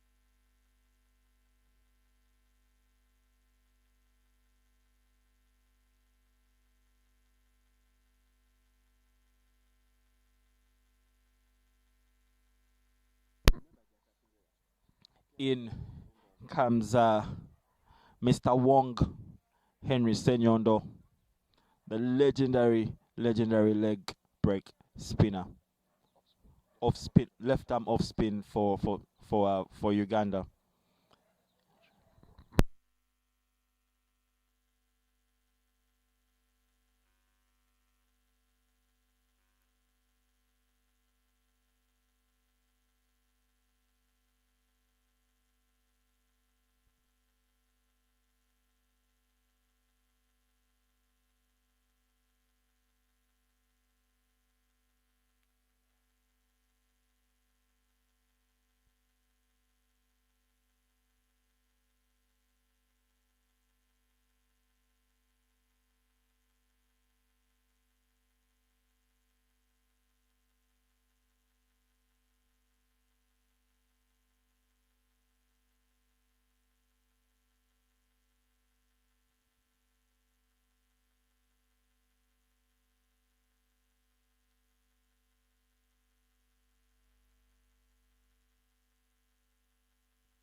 Fantastic over from Henry Senyondo, maiden over to start up. First two balls were very interesting. He got a bit of turn. And he was very unlucky not to have picked up either a wicket or something. But fortunately for Kenya, Emmanuel Bundi and Eugene continue to try and pave up a bit of a recovery job right here for the Kenya national team. And back in the attack is Jonathan Sebanja. And off Mike Davis, we were having this discussion that perhaps Henry Senyondo should have come from the university end and Jonathan Sebanja from the Ginger Road end because of the bounce and the life that we've seen the pace bowlers get from that end. Yeah, it's actually been interesting that, as we said throughout this whole innings, right from yesterday anyway, we seem to have seen a lot more life on the university end. So now to find Sebanja having to bowl from the university end, not the Ginger Road end, is a bit strange. A bit of strange tactics here, but as Ugandans, we'll be hoping that some good comes out of it and Kenya are wrapped up. Oh, Eugene is behind that, nice and easy. Just showing the batter's mark to Sebanja. He's showing that he probably intends to be here for quite some time and get some runs to give Kenya a decent total. 78 for a loss of 6. Definitely a far cry from a decent total. So Eugene and Bundi will be looking to leave a mark on the scoreboard.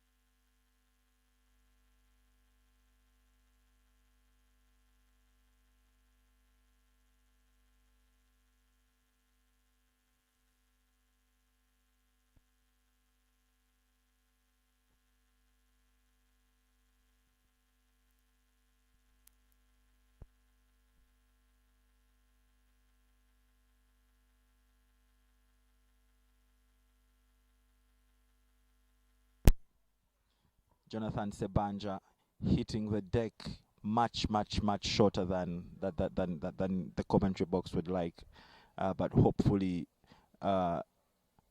Ochieng will bite and get one off.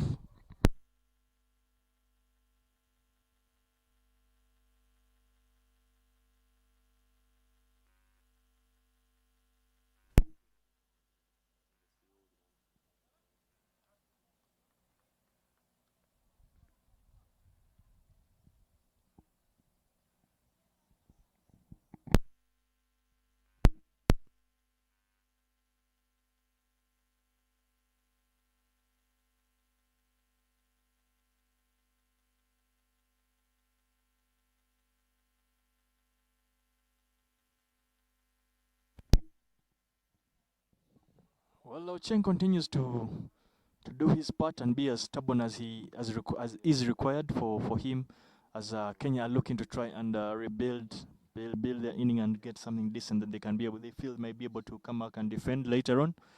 But a typical Sunday morning, what you might have imagined, of course, if they're not COVID times, you'd have a much bigger crowd in here to watch and support the Uganda cricket team. But there are quite a number of fans that are around. Fortunately for us this time around, that they have their masks on.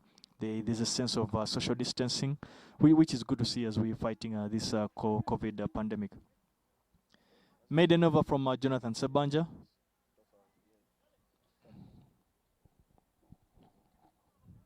That's back-to-back maiden overs for the Uganda team.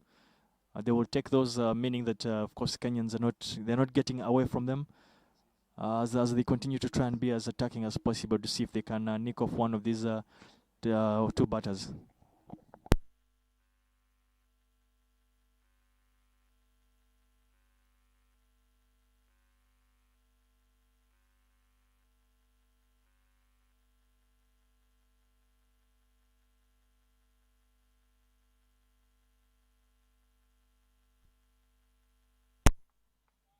Here comes Henry Senyondo. And this time he will be dueling off with Bundi.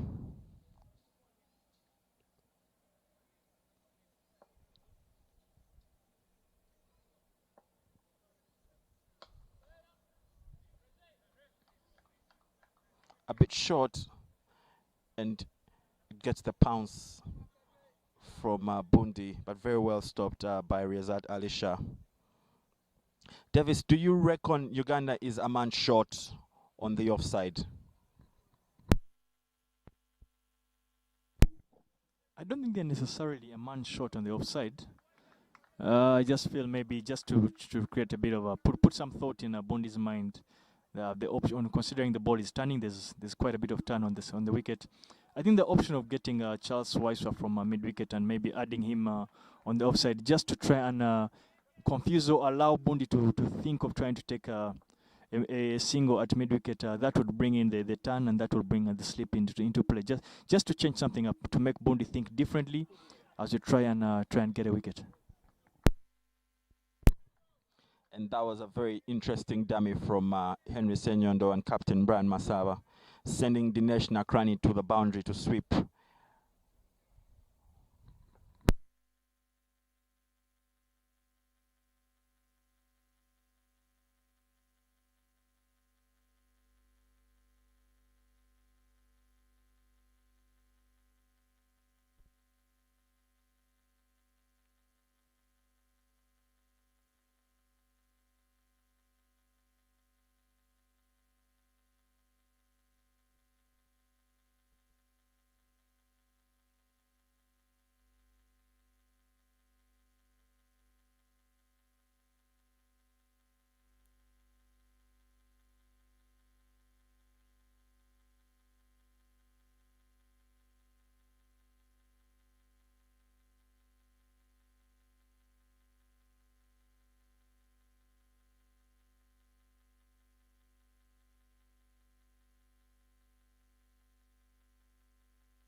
And back into the attack is the gallant, deadly Charles Weisswa.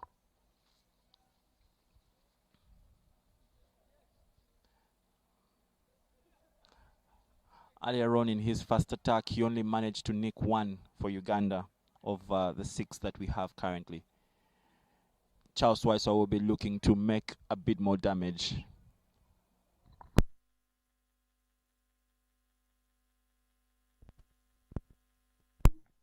I don't know if I have the statistic right so far, but it's 14 consecutive dot balls being bowled that have been bowled by Uganda. So they look like much as they may not be able to pick the wicket right now, they're looking like they are aware just how much they need to keep the Kenyan squad. So 14 dot balls in a row in an ODI game is commendable stuff.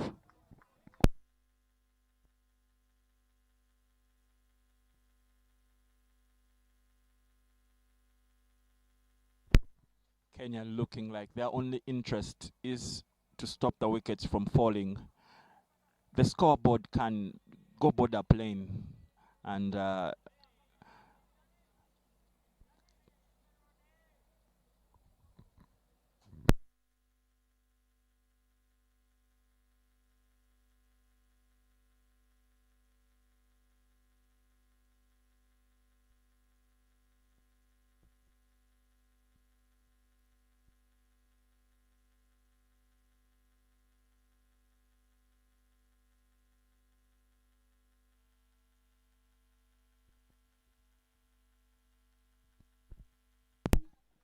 And right there, Charles Weisswa answers his captain's call, comes back into the attack to pick, given one job to pick a wicket, and he does exactly that.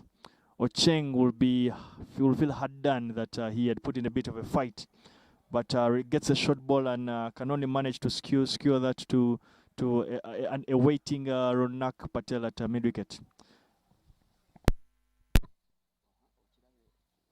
Great captaincy from Brian Masaba. Davis, I shudder to think of a decision that that Brian Masaba hasn't made today. Aside from the ends and choosing to bowl Charles Weisswa and Brian Stebanja from the less bouncy end, I think Brian Masaba has got a lot of decisions right today.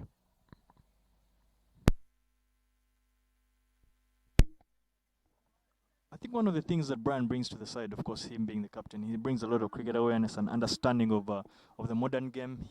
He's shown ability to be very tactful and understand what is required. He would know. He definitely knows what the players are thinking. He has the ability to have that personal experiences and personal understanding of players, and that is very, very important for a captain. And so far, I probably think the only decision he has gotten wrong today is the lousy shoes that he's wearing today.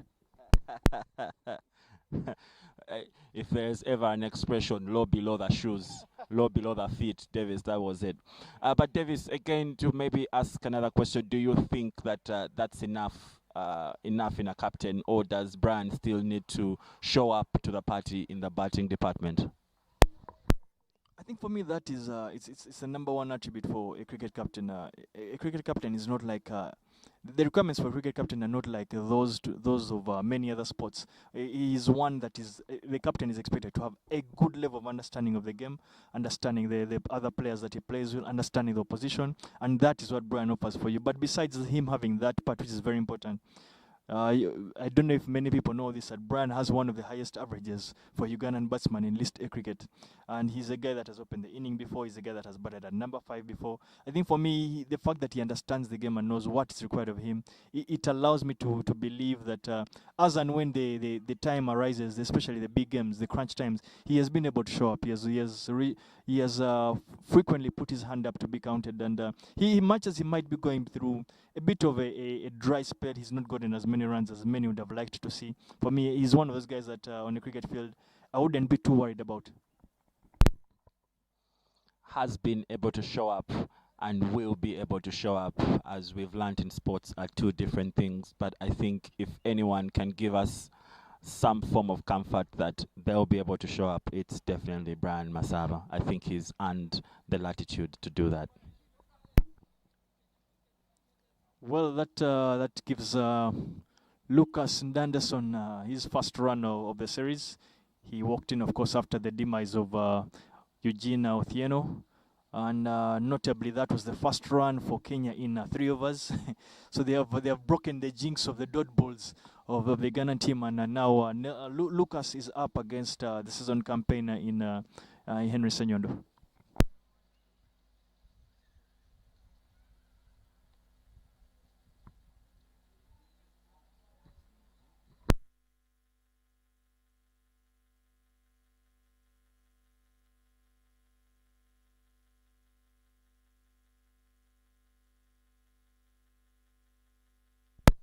Here comes Mr. Wong. Takes a look at his field. He looks happy with it.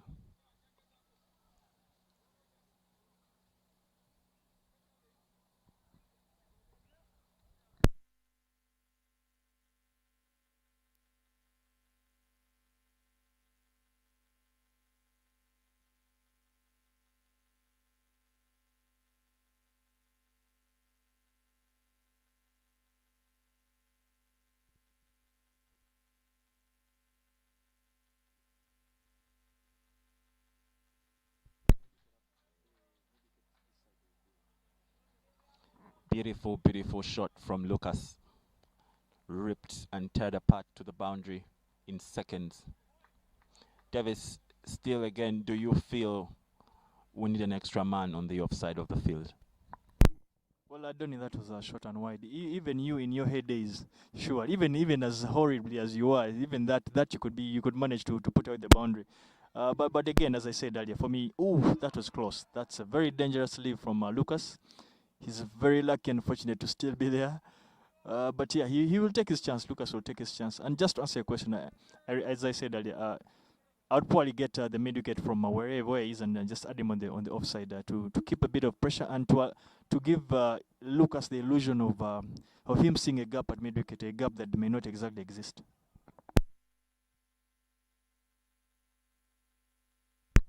Well, my takeaway from your submission, Davis, is the admission that I did actually have some heydays, and I'll definitely sleep much better tonight. And finally, Henry Senyondo gets his man, bowled a straight one this time, and Lucas lit up, and to his detriment, gone for just about five runs. Kenya continue to fall like dominoes. Absolutely strange shot from Lucas. Lucas has played for Kenya for quite some time. He would know what the team requires from him. I don't think David Obuya would have sent him to go and take a wild swing at the bowling of Henry Senyondo. For me, I think that is a massive disappointment from him.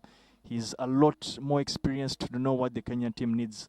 Another 10, 20 runs from him would have made the difference between maybe a 110 all out and a 130, 140 target. So he will not only be disappointed, but his Kenyan dugout will be absolutely disinterested in what he has to say.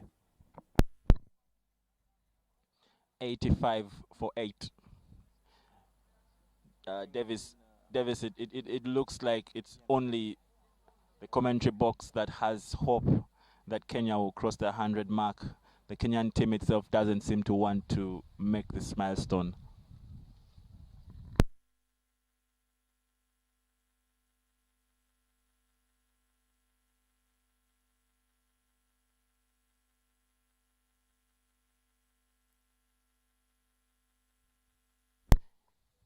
In comes Elijah Uthieno, the opening bowler for Kenya, facing a very, very lethal Henry Senyondo.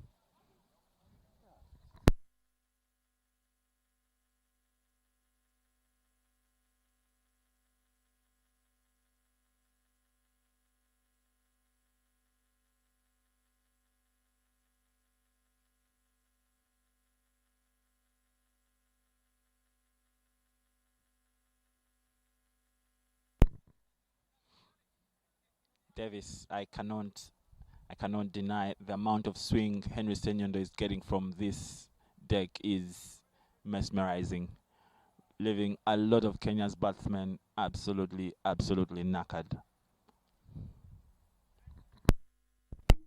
Well done, as you saw yesterday. Of course, they're using the same wicket as they did yesterday.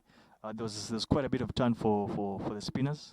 So the simple theory about cricketing wickets, they normally do get worse. They wear out and do get worse. By them getting worse would only mean that there would be a lot more turn and rip and bounce for the spinners. Henry is utilizing that and putting in a solid shift for his team that is required this afternoon. Emmanuel Bundi holding fort for Team Kenya. Just how much patience does he have in his tank?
That's very well played from Emmanuel Bundi.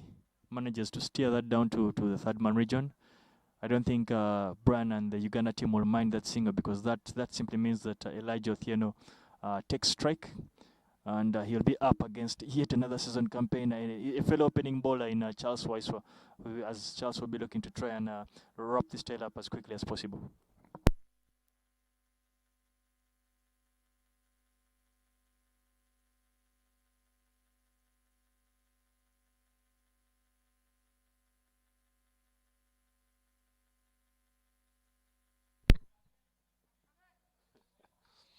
Beautiful, beautiful Yorker from Charles Weisswa. I do not know how Elijah managed to keep that off his stumps.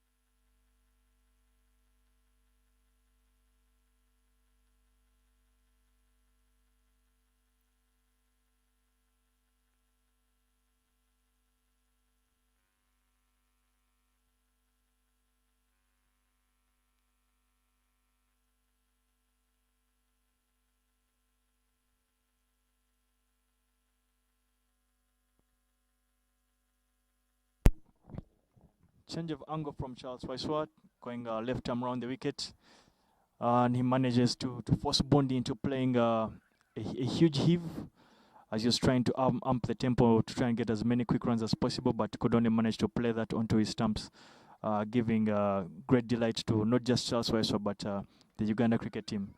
Score is 85 for 9. Kenya looking staring down the barrel of yet another miserable first inning score.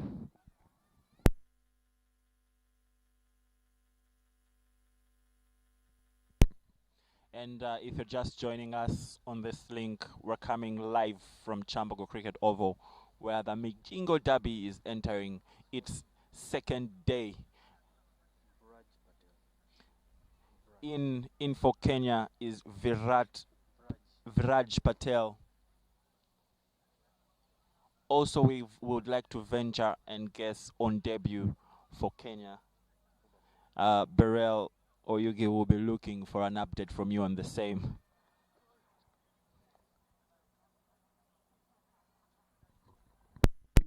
But Donny, for me, not focusing too much on the score, what the scoreboard reads.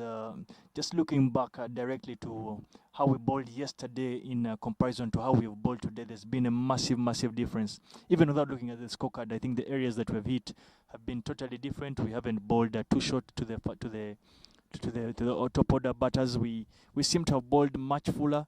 We seem to have swung the ball a bit much better today. We have bowled to our field, things that didn't happen yesterday. And Charles Weisswa wraps up the Kenyan inning. Viraj Patel does not bother the scorers, neither does he bother the commentators. And he's clean bowled for 0, bringing into the Kenyan inning at 85 all out. Great return for Charles Weisswa. Gets 4 wickets in total. Absolutely amazing stuff. Team Uganda will be going into the break with a lot of positives and looking to wrap this up as quickly as possible to get their run rate up.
So I stand there then? Whichever way you stand is fine. I thought you wanted largely prime. 80 what? Score is 80. What's the score? 80 what?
quickly, viewers out there on the YouTube channel, welcome to the innings break as the batsmen get going onto the wicket for as they prepare for the second game, second inning.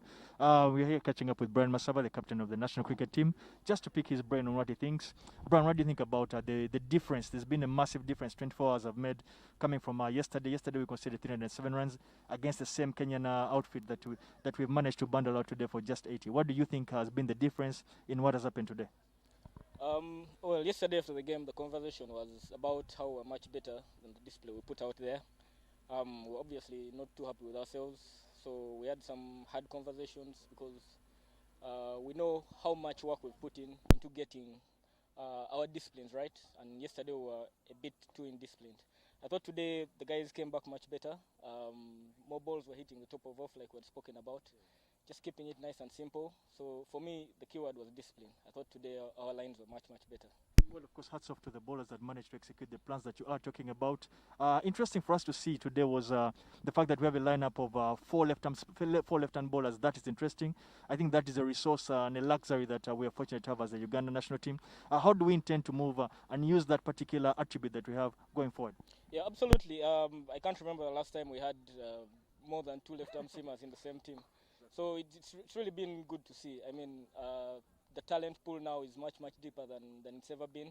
You've seen so many new guys getting a go. So it's fantastic to have 2, 3, 4 more seamers at any one time. I think right now we can call on 8 or 9 at any one time, so that's lovely to see. Well, Brian, as we wrap it up, I know we need to get back into the dugout and try and give as much guidance to the batters that are going out there. But what do you must talk about the return of course, Weisswa Charles. He has come out today, led from the front, and he has done a job for you. Yeah, absolutely. The guys I'm never worried about, Charlie, guys like Frank, they've been there, they've done it for a number of years.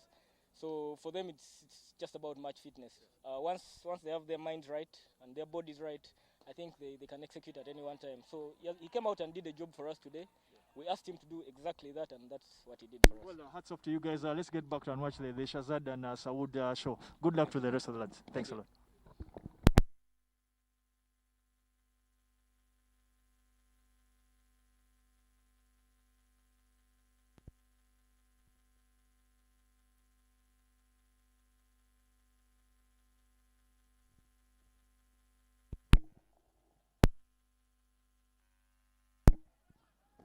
Well, as we return to the second inning of the second ODI of the Derby series, opening the batting for Uganda is an interesting pair that we talked about yesterday. Sawood Islam is opening the batting with Shazad Kamal.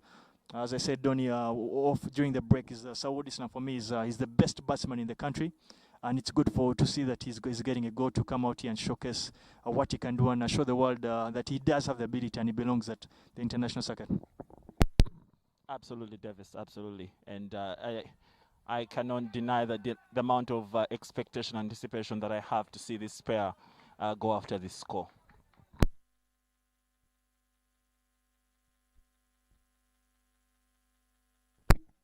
Well, Kenya looking to defend 85 runs. That's a bit of a tough ask, but they have gone with the experience in Elijah Otieno. They've asked him to bowl up front. They've asked him to come out and probably start with giving a bit of pressure and provide a breakthrough there. The Kenyan plan would be pretty simple, to try and nick off as many as they can, maybe as just before lunch, so that they can put a bit of pressure on the Ugandan batting lineup.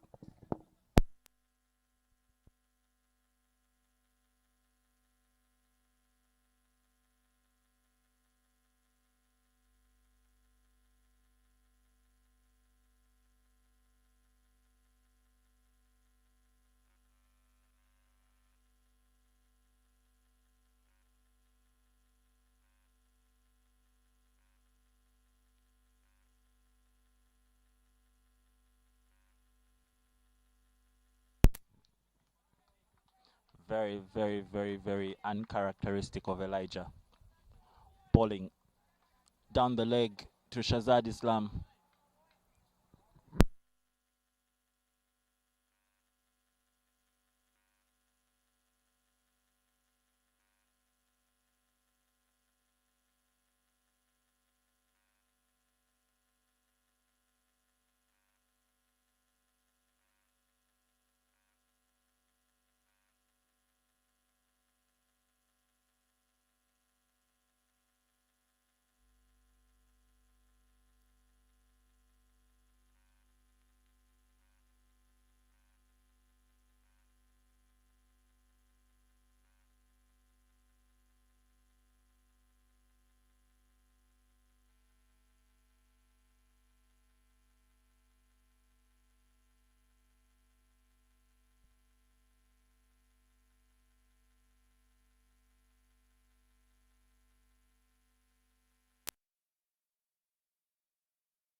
Brings us to the end of the first over. Uganda is 6 runs for no loss. Saud Islam will be taking the strike while Shazad is on the waiting end. And with the ball is Emmanuel Bundi. We did see him rip through Uganda's middle order yesterday. He'll definitely be looking for the same luck today.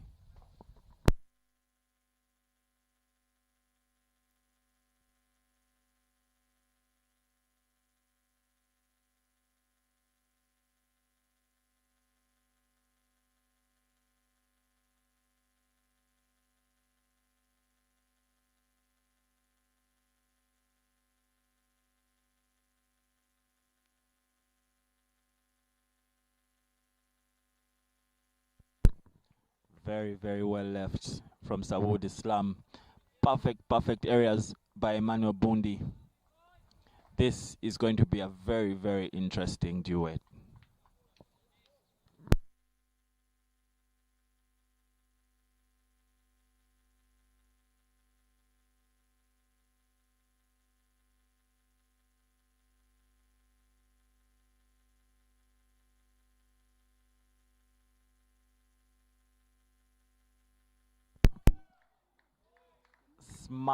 Smacked again by Saud Islam.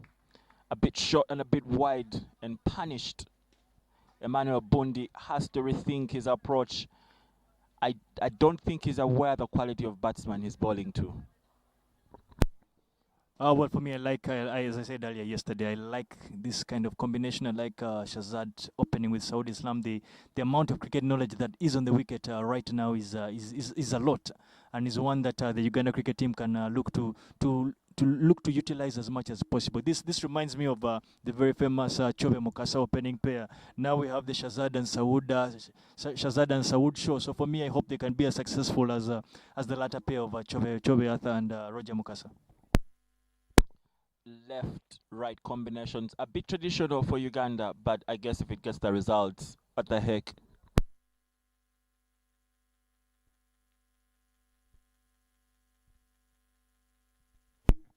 Manuel Bundi sprays that way outside of stump. Umpire calls that wide. Very experienced umpire in Elonge Becker is observant enough to not to let Emmanuel Bundi get away with that.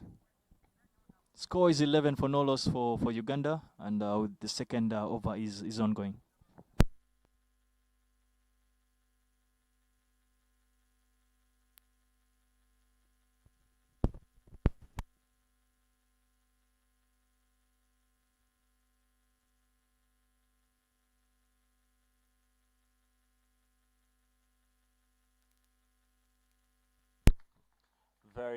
Very good running between the wickets from Shazad Kamal. His partner Saud Islam applauds him. Very daring to try and get the strike switched up from Uganda's batsmen. Also worth noting is the brilliant fielding from the Kenyans.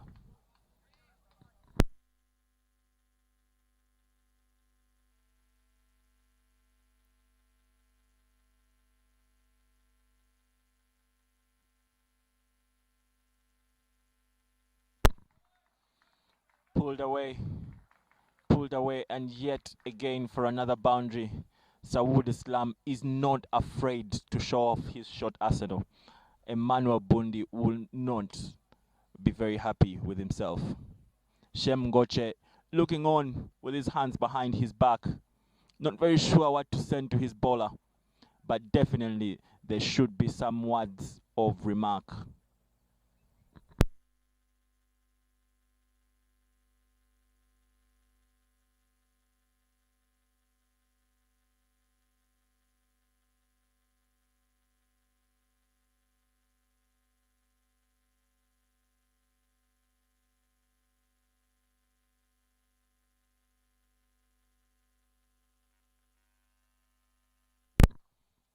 And an SOP pause, umpire and players sanitizing, just after getting in contact with the ball that has been retrieved by a fan.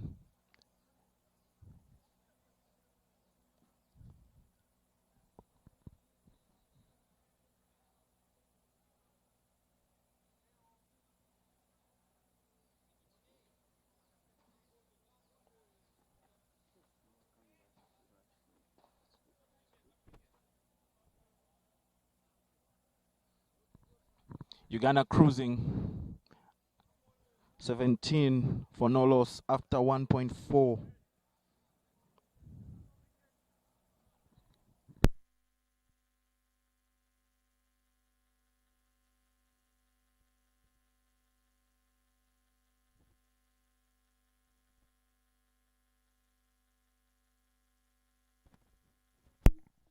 Well, what they didn't mention is the Kaduna cricket team, Kaduna State cricket team is around. They are amongst the spectators that have come out to watch the battle of these two teams. These are teams that are ranked above Nigeria as a country, but tremendous strides have been made by the Nigeria Cricket Federation. First of all, foremost, as you can see, the fact that a state team can come all the way down to Uganda to play a couple of practice games, and also look to pick up what they feel is valuable for them and take to Nigeria.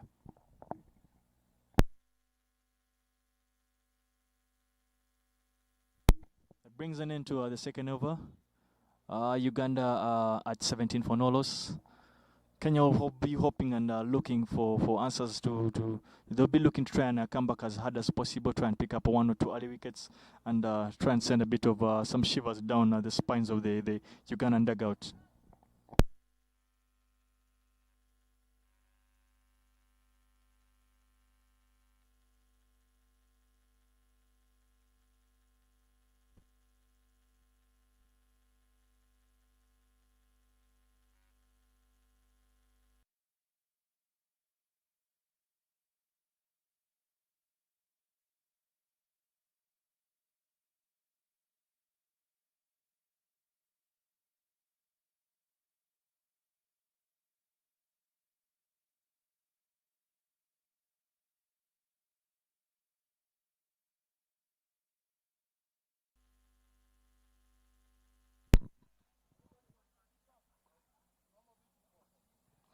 Elijah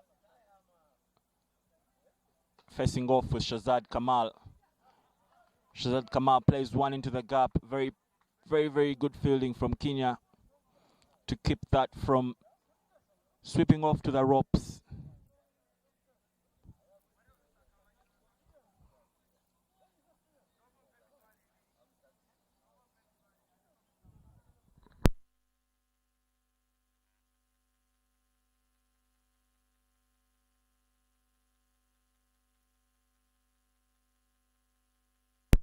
Kenya, without a doubt, hoping and praying to get a wicket before lunch. Sawood Islam clearly engaging the high gear, try and make as much damage as well before the lunch break.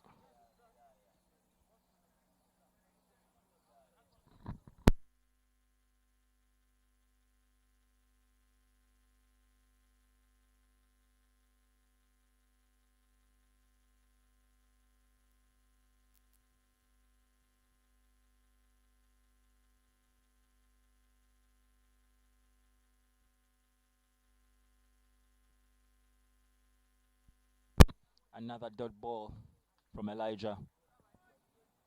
Suddenly shouldn't have that much pressure on Sawood Islam, but being his first game in this series, Sawood Islam must be under some form of tension to score.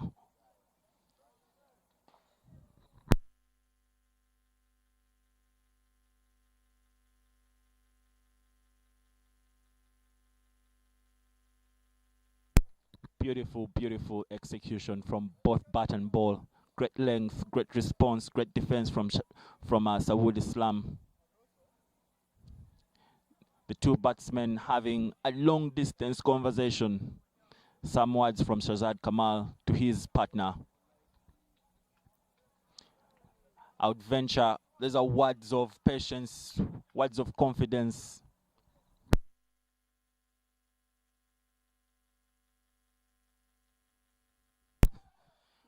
Beautiful, beautiful, beautiful shot from Sawood Islam. An absolute class act. Beautifully flicked down to square leg for 4.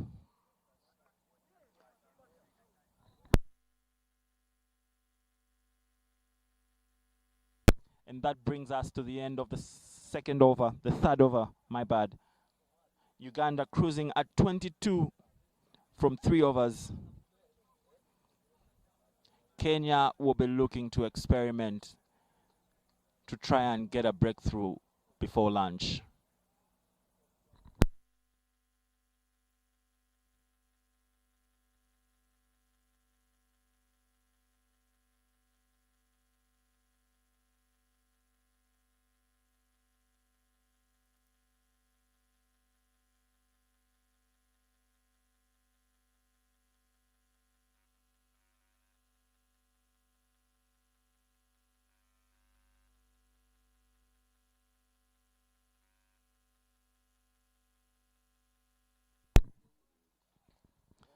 Shocking return, shocking choice from Captain Shem Ngoche.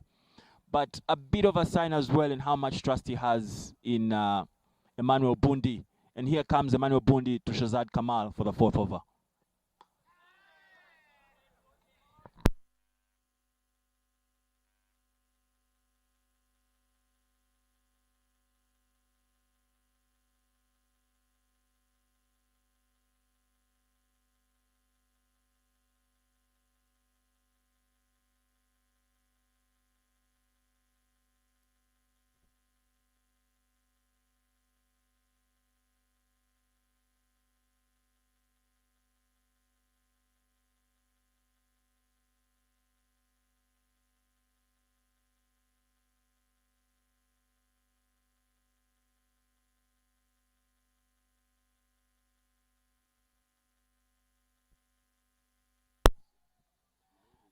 Emmanuel Bundi strikes.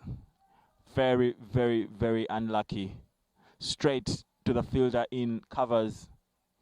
Kenya draws early blood. Shazad Kamal will be remiss with himself. Cause for naught.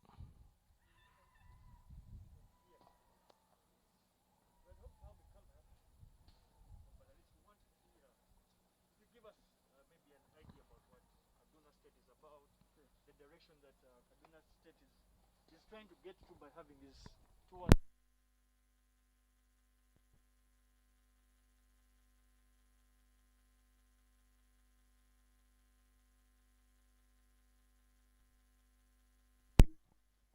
That brings an end to Shazad Kamal's inning. He's yet to really get off to a flyer in this series. But as Ronak Patel walks in to bat for Uganda, allow us have a bit of a quick chat from a representative. One, he's here to umpire, but he's also part of the delegation from Kaduna State. So you could introduce yourself and let the fans out there and viewers out there know about Kaduna State. All right, thank you. First of all, I want to say Jabaloko, Uganda. It's a good start. I love Uganda. This is a very interesting and nice country. Cool weather, topography, excellent. I love hills, lovely food, and of course, lovely people. Yeah, you missed some other part. When I mean lovely people, well, I mean lovely people. Priority for the lovely people, the women. Oh, Lord. Absolutely. You couldn't miss that. But yes, tell us about the Kaduna State first and foremost. You could introduce yourself and let us know maybe the direction Kaduna State is trying to achieve by coming to tour Uganda. This is the second time around, right? Yeah, second time. So just give us a bit of a breakdown. Well, thank you. My name is Enesi A. Habib. I'm a Nigerian, of course, based in Kaduna State. Kaduna State is a state that is located in the northwestern part of Nigeria. Have a population of about 12 million people, about 42,000 square kilometer area. So it's a very big state. Wow, yes, it is. So it's a sport-loving state. The governor of Kaduna State is His Excellency Governor Nasir El-Rufai, a sporting-loving governor. When he came in as a governor, he made a promise to the state that he wants to take youth. He wants to engage the youth actively where they can benefit themselves and benefit the society, take the youth out of crime in the society, and he has been doing wonderfully well. At the moment, he loves cricket. The first time we came here was in 2019 when Kaduna State won the National Sport Festival in cricket gold medal, and he said, "Look, what do you think we can give to you apart from finance?" We said we want to go to Uganda where they play a lot of cricket. We want to go and test our boys so that we can improve and learn from them. And he said, well, granted. Fantastic support from that. Basically means that the politicians are largely involved with the development of sport in not just in Nigeria but in Kaduna State in particular. Yes, they are. But a point of notice is that he is the first governor that has decided to build a tough cricket in Nigeria. Wow. Yes. Wow, you're listening to the words coming right from a representative of the Kaduna State, just to show you the blend and the sync between politics and actual sports activity. Sure. And he's the first governor to have sent a state team, to tour a place like Uganda outside Nigeria. No governor has done that. Not yet. That's very, very fantastic. Great to hear. So just continue giving us the story of Kaduna. So, the vision for Kaduna State cricket team is to still maintain their number one position in Nigeria as cricket dominating state in Nigeria. We have other states that have come up that are actually at the same pedestrian with Kaduna, but we want to be able to maintain that first position. That's very good. So in short, you're trying to say is that Kaduna State is a very ambitious state. They're looking to allow their players, but in particular the youth, an opportunity at life through sport, get a way of getting out of crime, or of being, you're trying to give them a chance at life and be very useful to make a career out for themselves. Absolutely. And not just only in cricket, in other sports. Hockey just came back from Egypt, and basketball, handball, football, but the one of the most loving sports that he loves is cricket. That's very good to hear. Do you guys, do you Kadunians, are you taking up any Ugandans for residence? Some of us seem very interested to hear that you have had people that are politicians, but have so much love for sport, not just cricket. That is fantastic. That is something that is not very common back here in Uganda. But so as back to my question, are you guys allowing Ugandans to attain residence in Kaduna State? Yeah. Generally Nigerians are very loving and hospitable people, but in particular, Kaduna is one of the areas that people love to come to, and we welcome them. Don't forget that we took one of your very good groundsman, Francis. In fact, before we came here, he was in Kaduna to supervise the tough pitch being built in Kaduna. Stayed for a week, and the one has gone back to Abuja. So we are looking at bringing people who are resourceful. Ugandans are very resourceful. I've seen that. And we don't hesitate to bring in some people to come and help us with what we have in Kaduna in Nigeria. Fantastic. You've heard it from the horse's mouth. He has clearly said, he said it out loudly, that those that are interested and feel they can be resourceful and useful to Kaduna State, they are very welcoming people, and they're willing to take you guys up on. But yeah, thank you very much for spending time with us, and we hope we wish Kaduna State the very, very best. Thank you. And Nigeria cricket as a whole. Thank you very much. It's been a pleasure. Thanks a lot. You're welcome.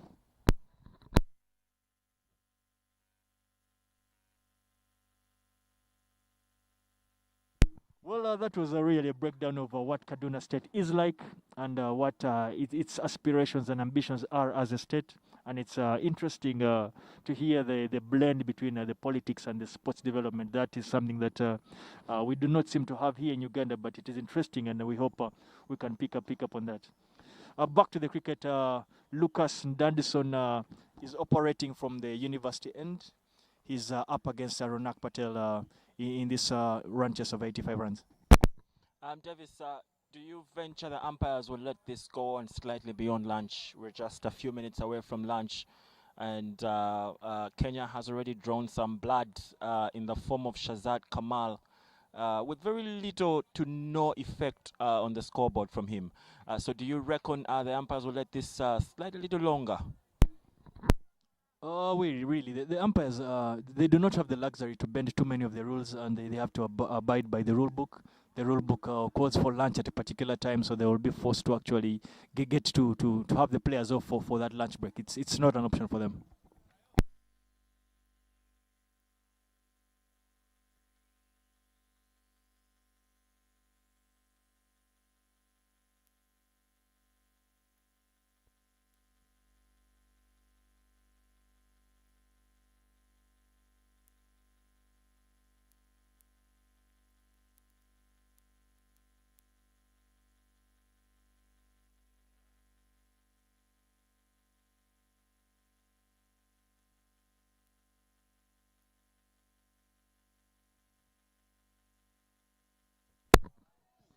Very, very well batted from Ronak Patel, usually known the runner, but we're seeing him put his feet to the test, and those will be 3 runs on board for Uganda. Beautiful, beautiful batting from Ronak Patel.